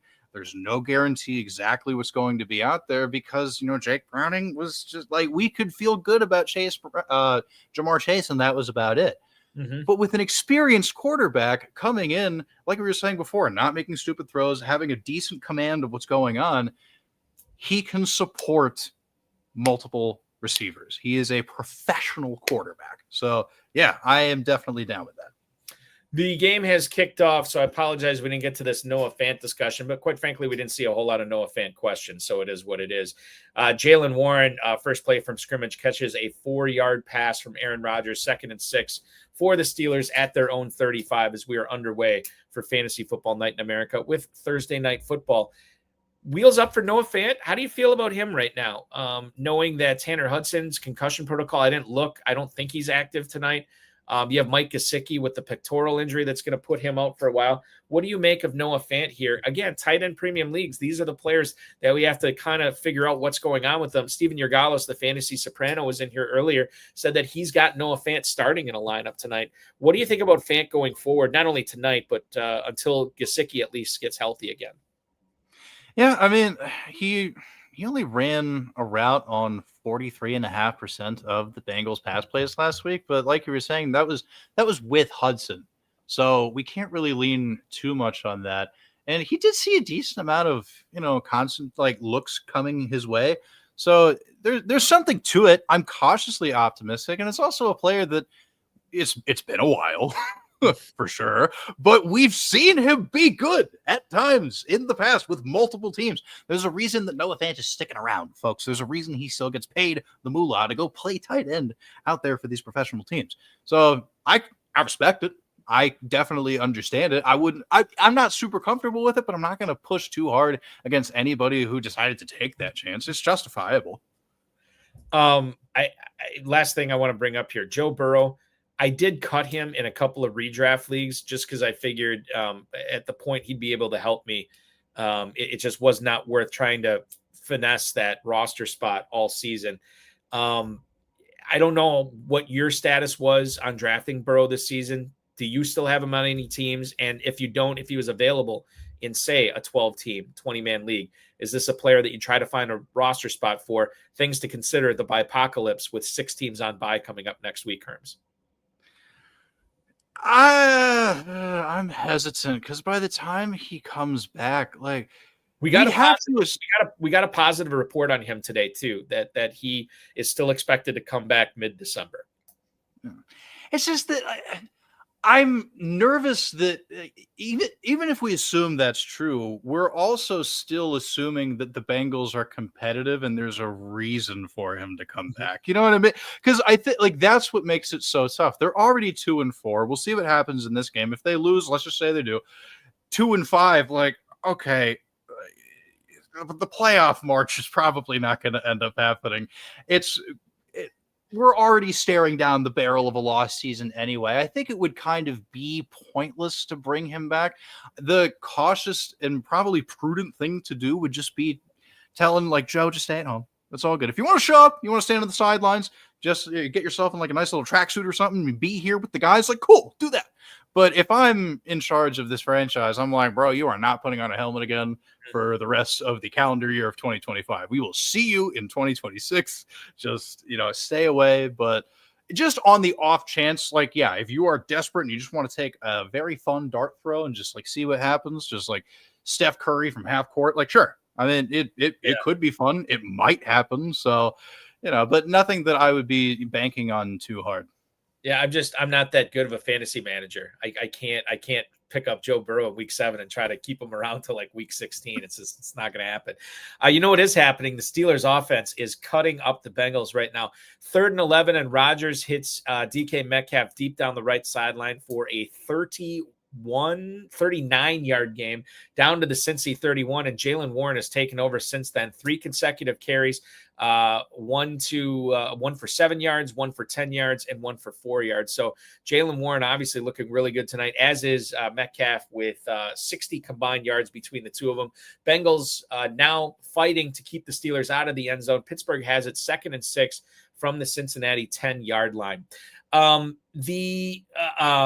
Last thing I want to bring up in regards to Thursday night football, Herms, do you ever feel like you're breaking ties against starting players on Thursday night football because of the short week? We have seen some good Thursday night games. We've also seen some clunkers. There's a narrative out there that these players just aren't ready to play on Thursday, and you'd much rather play guys on Sunday rather than Thursday. Does that ever come into your mind where like, it's a short week, I'm going to bench this guy when I'm deciding between two guys that are so close in my mind? How much does that play into the tiebreaker aspect? I'd like to say it doesn't play in too much, but if I really just like looked back at like the history of the lineup decisions that I make, and I looked at it on that very granular level, I think evidence would bear out that I am very frequently leaning toward the guys on Sunday.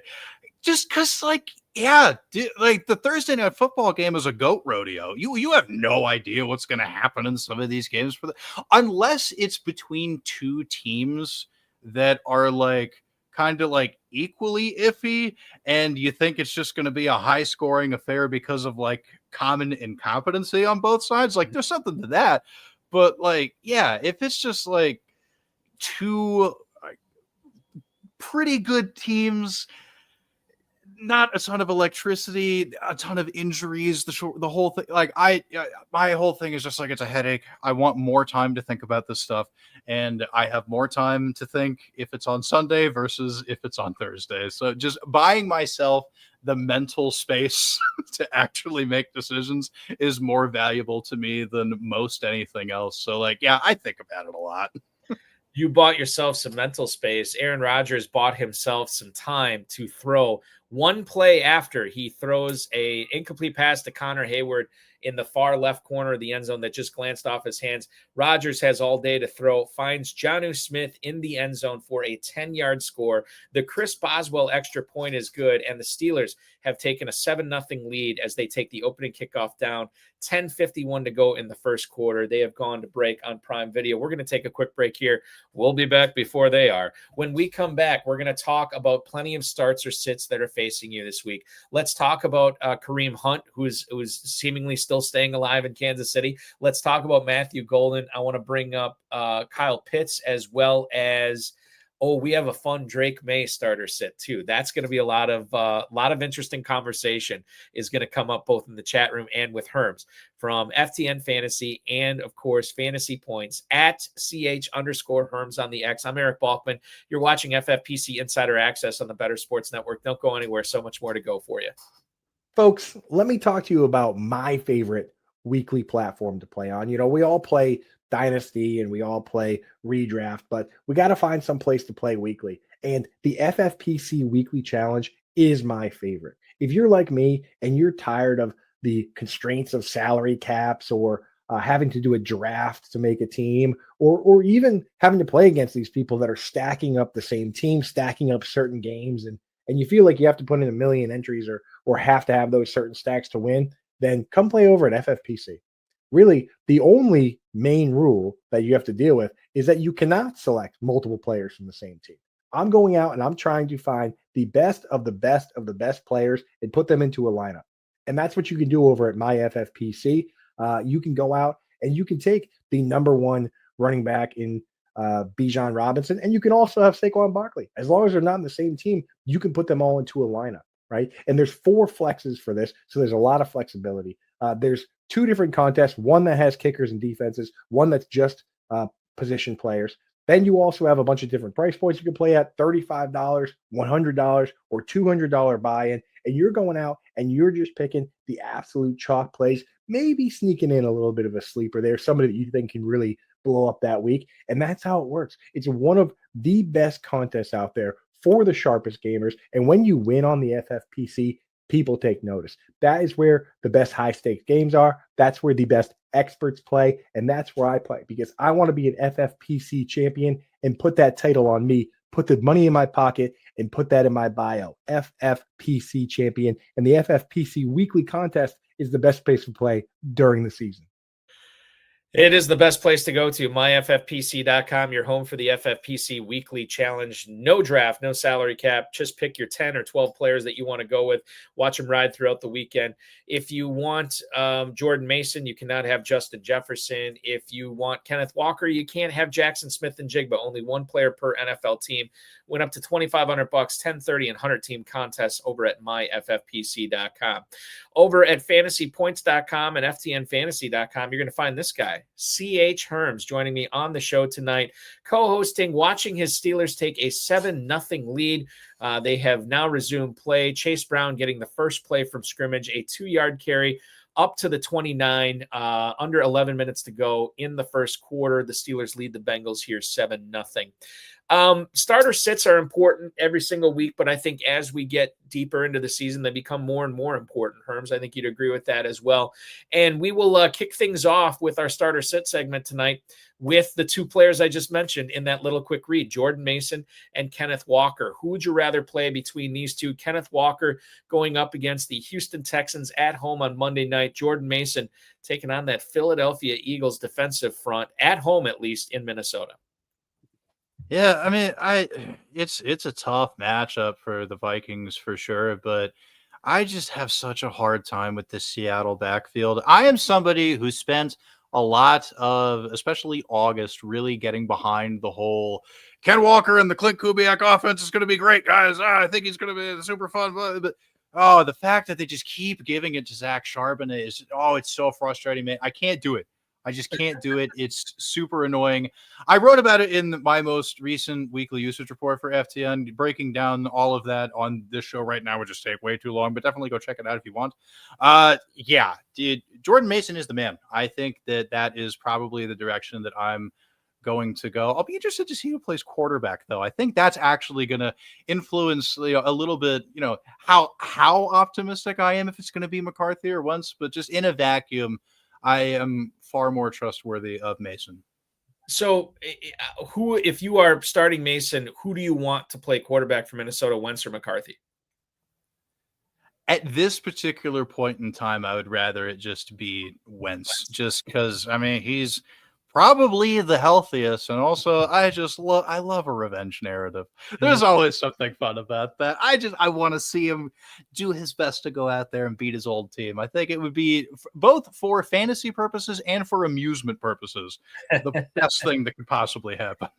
No Aaron Jones too, right? Whereas you just mentioned that Charbonnet still gumming up the works with Kenneth Walker. I think I'm with you. I think it's Mason here. After a sack of Joe Flacco on 3rd and 14, he hits Tee Higgins over the middle for 18 yards on a first down. We've had Chase Brown, another carry for 4 yards, and now he goes deep again to Higgins. However, this one incomplete. The Bengals now 3rd and 6 with 8:15 to go in the first quarter, ball on their own 45-yard line. July is on YouTube right now. July just traded Josh Jacobs and CeeDee Lamb in exchange for Jackson Smith-Njigba and Devon Achane. Bad trade? I don't think this is a bad trade. I think this is a fairly even trade. Which side would you rather have? Herms, I'm leaning towards the JSN Achane side. I would agree, especially because Achane just does so much as a pass catcher, and most of the leagues that I play in are at least half, if not mostly, full PPR. So yeah, by virtue of that alone, that's But all great players in this deal, though. Congrats to both of you. Yeah, everybody wins. Everybody wins. I think that the one thing that would give me a little bit of pause is I think that the Packers and Cowboys offenses are more of the offenses I want to be in business with over the Seahawks and Dolphins. So there is something to be said for that. But as far as players go, I think you're doing things right with Smith-Njigba and Achane here. Two players that are on not as exciting offenses are TreVeyon Henderson and Bam Knight. And that's the next question I'm going to ask you here tonight. Which one of these guys would you rather start? Henderson gets the great matchup at Tennessee. And then you look at Bam Knight, not the greatest matchup in the world, but at least he's home against the Packers. And it seems like he's going to be heavily involved in the game. You can only play one. Who's it going to be, Herms? I hate what the Patriots are doing with this backfield. It's stupid. I don't understand. Like, Ramondre Stevenson's not that good, okay? And he fumbles constantly, but they're just like, no, we got to keep the veteran out there. We're going to...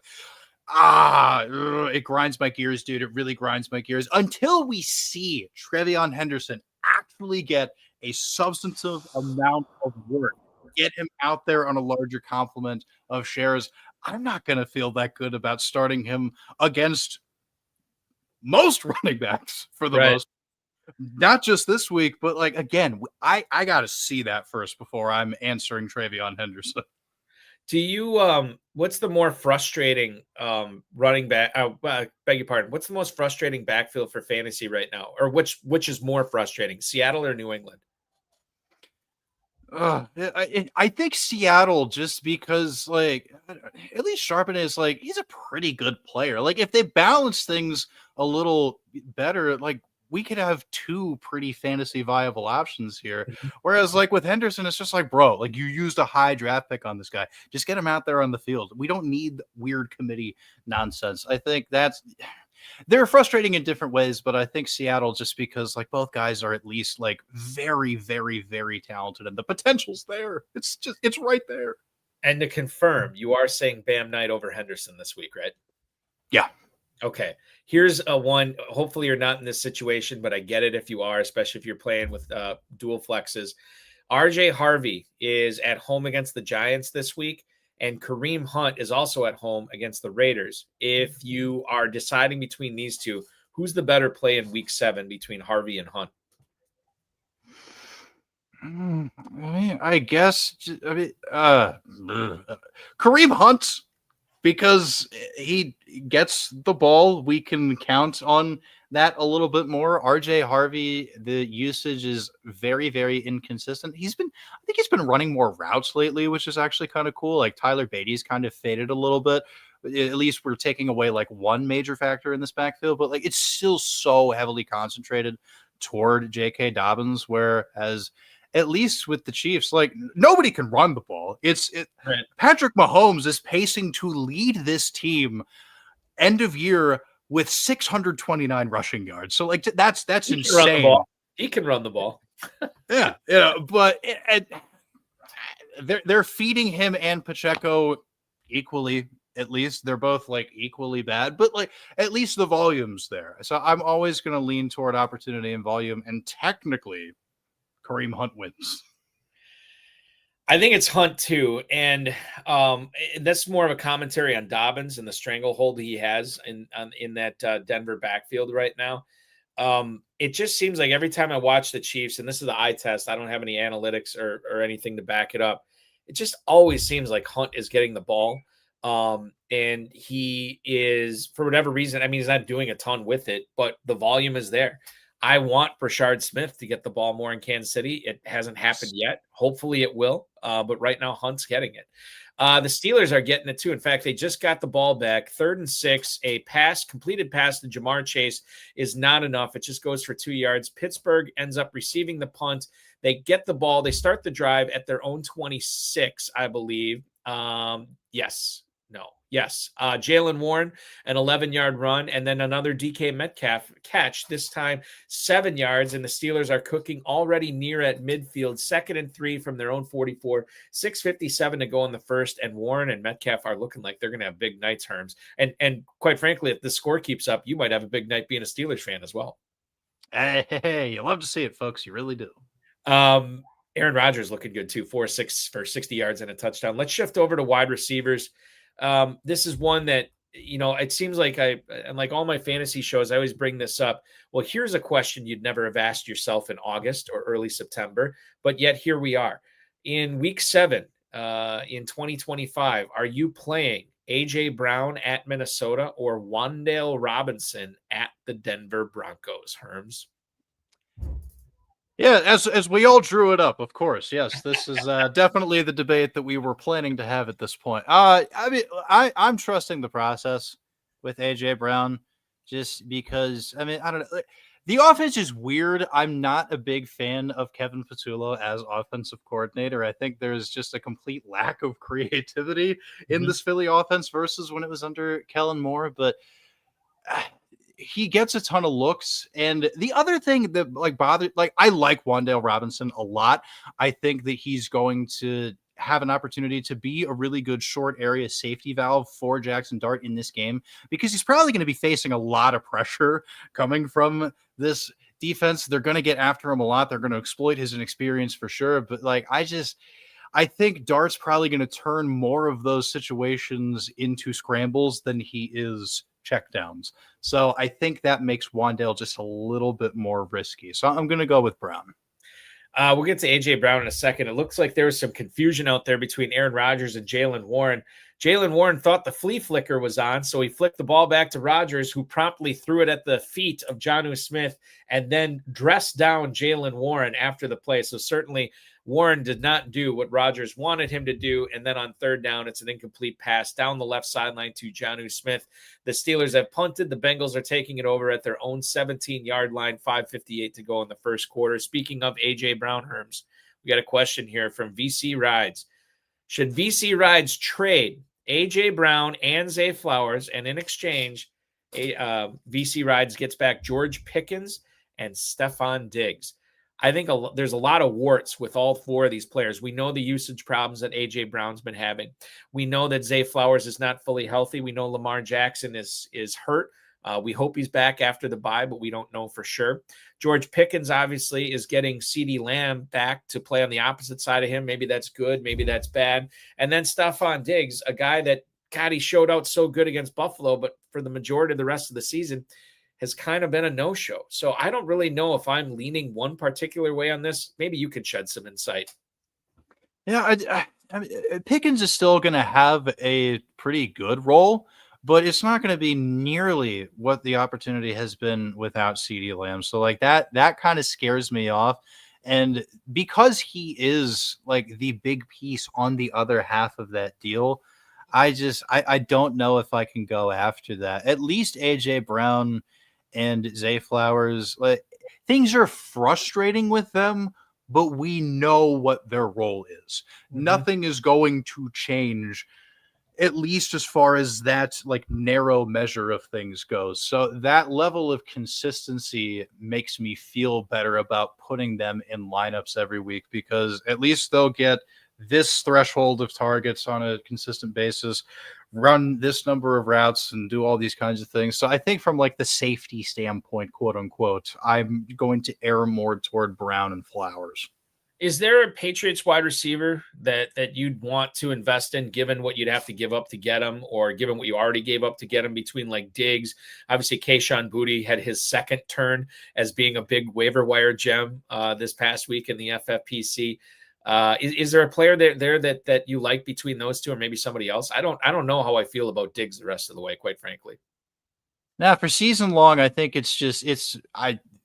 chasing the box scores every single week is basically the best you can do, and that's not a particularly good practice. Like they spread it around so much. Like it's a surprisingly good offense that they're trotting out there in New England. Like they do deserve a lot of credit, even with the run game being as frustrating as it is. But like, no, because there's a different guy so often, we would need to see somebody at least consistently demonstrate for maybe a string of like, maybe 3 games in a row or something before I'd even be comfortable with anything like that. But like from a dynasty standpoint, at least, I'm still going with Kyle Williams, their third round draft pick. I think I'm still in that business, but for season long, I don't know, hands off. There's a couple of dynasty leagues where I really want to cut Kyle Williams because he's just not cutting it for me right now. But I know that the payoff is I think it's going to be coming down the road with Drake May on that team. More on Drake May here in a little bit, as the Bengals are off and running. An 8-yard catch for Jamar Chase on the first play from scrimmage on this drive. 2nd and 2 now from their own 25. Go the Bengals. We go to Kendrick Bourne, a player that has been feasting off of opposing secondaries the last 2 weeks, getting balls thrown to him by Mac Jones. And it seems like we talked about earlier, even if Jauan Jennings goes, he's going to be battered. Ricky Pearsall doesn't sound like he's likely to go. Are you willing to bet on Bourne for a 3rd consecutive week, Herms, if your other choice is Jameson Williams in what should be a high-scoring game in Detroit against the Buccaneers? Yeah, I mean, Kendrick Bourne is that dude, and especially like if it ends up being Mac Jones again, it's like that connection between the two of them is just very special. But Jameson Williams is just too inconsistent to trust right now. I think that the really odd thing is, like last year, they started to get him involved in more varied ways within the offense, and not only using him just as this downfield threat. And his ADOT was still double digits, but it definitely came, considerably closer to the line of scrimmage last year. But now it's all the way back up to 16.8. Like they're demonstrating we view Jameson Williams in this very pigeonholed sense, and we're not going to give him consistent targets throughout the year. And it's just, guessing which week is the Jameson Williams week is such a tough thing to do. I'm trying not to mess with him in any sort of lineup setting formats. He's really frustrating. It's very disappointing considering the growth that he showed last year. There was a pocket of receivers. I've talked about this a lot on this show and others. There's a pocket of receivers I was really targeting this year, and it was Jameson Williams, George Pickens, Jerry Jeudy, Calvin Ridley. And I felt like all 4 of those guys are going too low. And 7 weeks into the season or 6 weeks into the season, it sure seems like one of those guys was too low, but the other 3, not so much. And maybe they're going too high as well. So I'm paying the price on that right now. The Bengals are moving the ball here. You got a Pirine 5-yard carry, and then Flacco throws it to Fant for 8 yards. So now 1st and 10, they're in Pittsburgh territory, 4.5 minutes to go in the first quarter. The Jameson Williams thing, I bought into this as well. The reporting on the new offensive coordinator, John Morton, that he wanted to throw the ball downfield more, that this would be more Jameson Williams offense rather than Amon-Ra St. Brown's. I shouldn't have drank that Kool-Aid because clearly that has not been the case with St. Brown having a baller season so far. A guy that I think many people drank the Kool-Aid on, myself included in a couple leagues, but not a ton for the stuff I talked about in regards to Packers receivers earlier.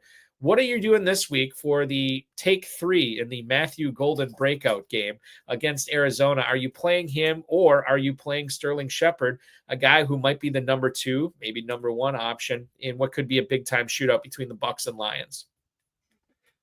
I think I'm going toward Golden just because I think the primary beneficiary of all of these injuries on the Buccaneers so far over the past couple of weeks has been tight end Cade Otton. I mean, that's where I think if you're going to exploit this situation and really try to look for points in Tampa, that's where a lot of the targets are going. That's where a lot of the consistency is going. And him and Baker Mayfield had a great rapport last year. I think a lot of people forget just how good Cade Otton was. So, even though that technically doesn't have anything to do with Sterling Shepard directly, in an indirect fashion, if they're linking on to a different player, that just shatters any sort of confidence that I would have in Sterling Shepard. So I get why people are interested in Shepard. I think that there's definitely appeal to it in deeper formats. He's somebody that I have him on some dynasty league benches and I'm just plugging him into flex spots on the end of rosters because warm bodies at this point in the season, sometimes you got to throw them out there. But just between these two, I'm sticking with Golden. It's going to happen. I feel good about it at some point. He's a very talented player, and I think his skill set matches really well with what this offense wants to do. I will say he had 5 touches last week from scrimmage, and he turned it into over 100-plus scrimmage yards. So there is something to be said for Golden. I think it could be this week. Doesn't sound like Christian Watson is ready to come back yet. He certainly could come back this week. But I think once Watson comes back, the thing that you have to be worried about is trying to figure out how much Golden's going to be on the field with both those players representing a significant speed element. And I know Matt LaFleur wants to use them both together, but I know there's going to be times they're not going to be used both together as well. You mentioned Cade Otton. Let's talk about it here. Cardio Cade Rotten in a spot here tonight, this weekend, I should say, on Monday Night Football, where he should smash. No Egbuka, we think. No Godwin for sure. He's already been ruled out. So this should be a Cade Otton game. But if you have Hunter Henry, who has been kind of hit or miss so far this season, who would you pick here? Because when Hunter Henry hits, he usually hits big time. And Otton still might be dealing with the return of Mike Evans as well. Higher total, obviously, in that Buccaneers game. So there's a lot to unpack with this Henry versus Otton decision. Yeah, it's a tough one. I don't envy anybody that has to make this decision because it's not an easy one for sure. But ultimately, I think even with the return of Mike Evans, especially with his history, man, be cautious with that hammy. We don't know if he's going to get a full complement of routes immediately coming out of this. And like you said, it's just the high scoring nature of this is going to be so hard to ignore. You're going to want pieces of this game. So just on that alone, I'm going to keep it with Cade Otton. But Henry is a fun play every week, like you said, this Patriots offense is shockingly good. And he is somebody that really gets a lot of attention from Drake May more often than not. Even with the high total, I think I go Henry here. It's close, obviously. Otherwise, I wouldn't have asked you. But Henry against the Titans this week, this could be a big time game where Vrabel goes in and just absolutely destroys his former team. And Hunter Henry could be a big part of that. 2 players that I think have underwhelmed the last few weeks, TJ Hockenson and Kyle Pitts are up next. This is important for tight end premium leagues because obviously you want to make sure that you're exhausting all possibilities at your flex position, which you have 2 of them in the FFPC.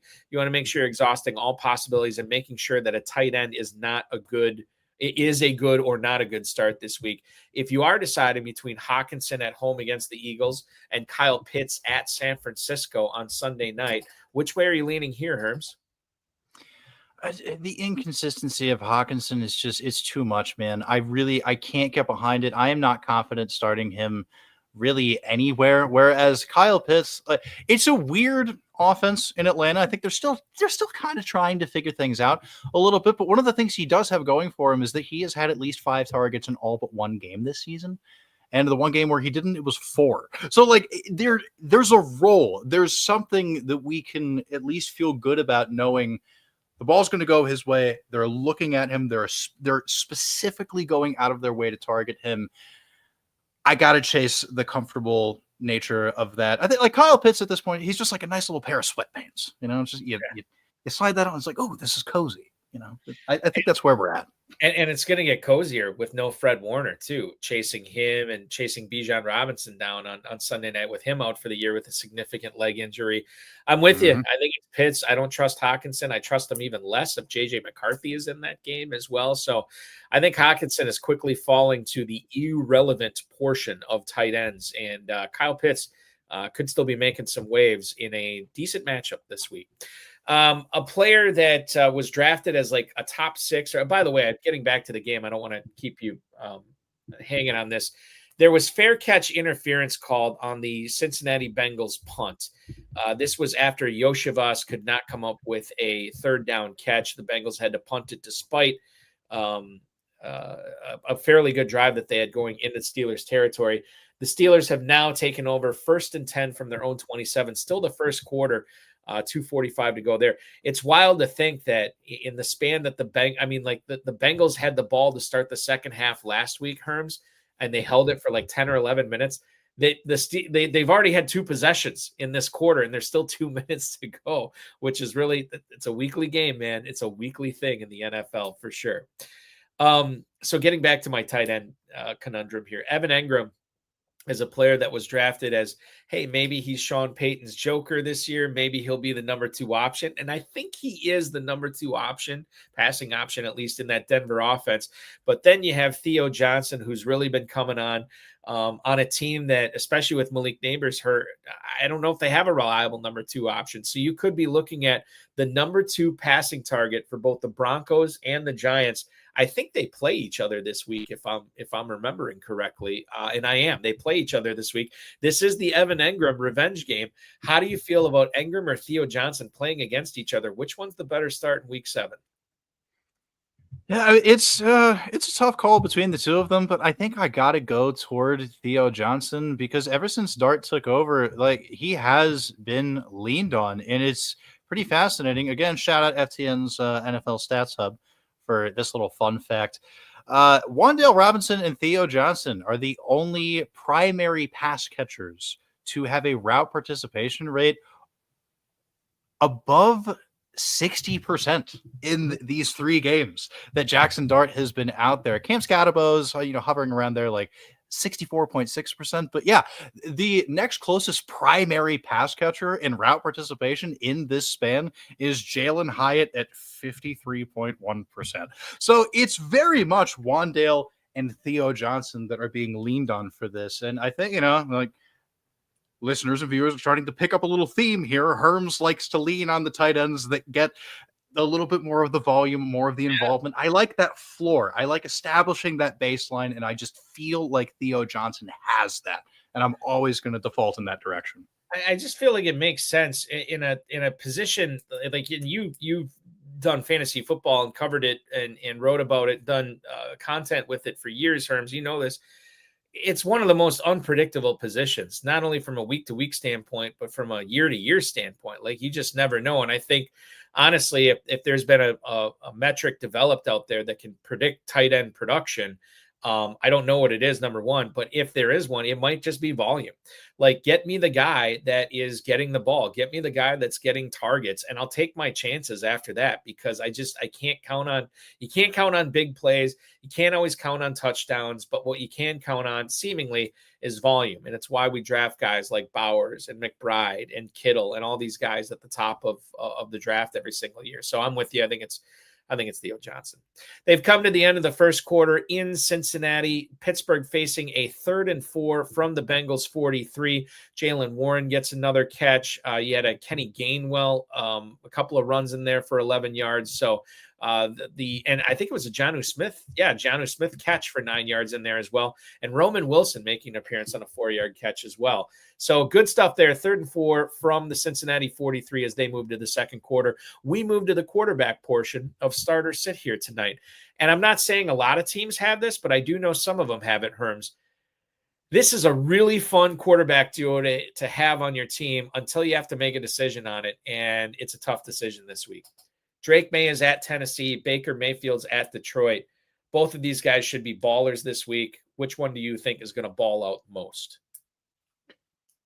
Man, I don't envy anybody that has to make this choice because, man, I mean, a great problem to have, though. Like, definitely a very good situation to be in as far as that goes. But, yeah, I like what you were saying earlier about this concept of Mike Vrabel just coming in and just, like, really sticking it to his former employer. But I think the risk with that is that, like, they could put it away early and then just, like, lean on the ground, drain the clock in the second half, just kind of do it that way. Whereas at least with the Bucs in this game, I think it's going to be pretty big back and forth. And, you know, especially talking about balling out, like Baker Mayfield, at least, look, if I had an MVP vote, which I don't, so far through this season, like Baker Mayfield, dude, he is electric, especially at the end of games when it really gets down to brass tacks.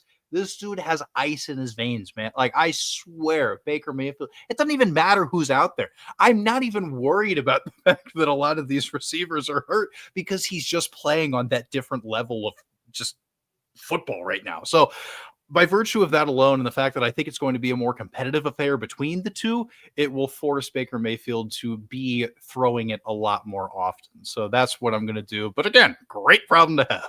He was throwing it to no names last year too. When Evans and Godwin got hurt, he was throwing it to guys like Sterling Shepard and all these other players that really have been just become also rans or never was. Is Mayfield just keeps churning it out. To your point, when you look at both of these matchups, 42.5 is the point total on that Patriots-Titans game. Patriots are 7.5 point favorites, so you would think it would probably be a Stevenson-Henderson type game. If you flip it over to the Buccaneers and Lions, 52.5 is the total on that game, and the Bucs are 5.5 point dogs, so it could set up for a positive game script for Mayfield. Plus, he gets Mike Evans back probably this week as well. I'm with you. I think it's Mayfield. Jared Goff turns into Superman every time he's playing at home. And as we just mentioned, he is facing those Tampa Bay Buccaneers at home this week. Doesn't really matter for game script for Detroit. We know that when Ben Johnson faced his old team, the Lions just stuck it to him and they just kept piling up the points. And so even if the Lions are up big in this game, Dan Campbell doesn't know how to take his foot off the gas. So I'm not worried about that as far as Goff goes. Justin Herbert is in a battle this week, essentially maybe for who gets the number one seed in the AFC, as bizarre as that is to say, and with apologies to your Pittsburgh Steelers. His 4-2 Chargers are hosting the 5-1 Colts.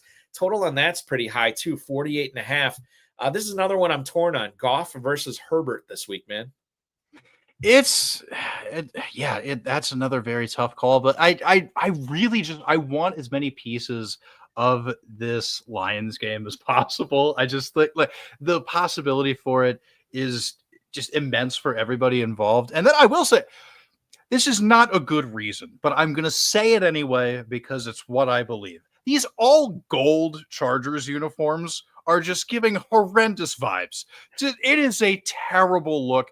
And just like if I have to like watch and I want to see what's going on with my fantasy quarterback, I would rather not subject myself to that much yellow on my screen. So just like, again, it's a completely vibes-based answer, but I'm going to go with Goff because at least it'll be easier to look at. I think we're at the portion of the program where we have run out of reasons, at least sensical reasons on why we need to be starting these players. I'm going to go with Goff just because I think that his level of play at home is it's so high relatively high compared with everybody else. I think he does numbers this week, and that's why I'm going with Goff. Although you make a good argument against the Chargers uniforms for sure. Last one we'll end with tonight, Herms. We kind of talked about Sam Darnold and Justin Fields earlier. Are the legs and the big play capability of Fields enough to say, I'm going to start him this week against Carolina over Darnold against the Texans, or do you feel differently? I mean, it's definitely tough, but like the Texans are a pretty good defense. So because that matchup is a little bit more stiff, I'm gonna go toward Justin Fields. And as I've said multiple times throughout the show, like quarterbacks who run the ball are like that is a very big thing that I weight into my calculus when I'm making these kinds of decisions. So the fact that Fields is probably going to contribute on the ground and just boost that floor is super chill. And I think it's a good spot to bounce back too. I think it's a pretty good matchup to get right. Fields has already looked like an unbelievable top 5 quarterback once this season, and then he looked unplayable last week. He's going to lie somewhere in the middle this week. I think he puts up enough with his arm that his legs are going to I think he puts up enough with his legs that his arm will get it done enough for you. So I'm going to roll with Fields over Darnold here this week as well. Just the big play capability is what you're looking for. It's what NFL teams are looking for as well. So I roll with Fields here. Update on the game. We saw Jalen Warren and Kenneth Gainwell each start off the second quarter with a pair of 3-yard runs. Jonnu Smith gets a 9-yard catch and then another 9-yard catch from Aaron Rodgers to one Scotty Miller. The Steelers are driving here, 2nd and 1 from the Cincinnati 18, 13 minutes to go in the second quarter. Hit us once again, Herms. I know it feels like we did this already because we did, but we did it 2 hours ago. The best place to follow all of your content for FTN Fantasy, for Fantasy Points this season, and your podcast, where do you want to direct everybody to go? So look for the Crossing Routes podcast, Spotify, Apple Podcasts, anywhere it comes out, you can find that. I have a weekly article at ftnfantasy.com that drops Wednesdays, and I have a weekly article at fantasypoints.com that drops Thursdays. So on those days, just go to the websites, look for my name, and see what I have to say. I do a lot of stuff for experienced players and a lot of stuff for beginners. I cover the whole thing, and that's your boy, CH Herms. At CH_Herms on the X. Herms, always a pleasure, man. We'll do this again sometime. Good luck to your Steelers the rest of this game. Good luck to you, and keep up the great work for your content that you've been creating for all of us too. We really enjoy it, and have an excellent evening watching Thursday Night Football. Oh, for sure. Thank you so much for having me. Absolutely. MyFFPC.com is where to go for the FFPC weekly challenge. No draft, no salary cap, just pick 10 players. Thursday night challenge closed, but the Sunday morning challenge still open. Win up to $2,500, 10, 30, and 100 team contest available. 1 player per NFL team. MyFFPC.com is where to go for that. I want to thank CH Herms, our producer, Sean Engel. We'll be back at 7 o'clock next Thursday with 4 for 4's Connor Allen for the Vikings and Chargers. Don't forget, early morning kickoff, 9:30 a.m. Eastern time on Sunday from London. Rams and Jaguars. Submit those lineups early on, late on Saturday or early on Sunday. Just get them done so you're not left in the lurch. For our producer, Sean Engel and CH Herms, I'm Eric Balkman. This has been FFPC Insider Access on the Better Sports Network. Enjoy the game, everybody. Talk with you next week.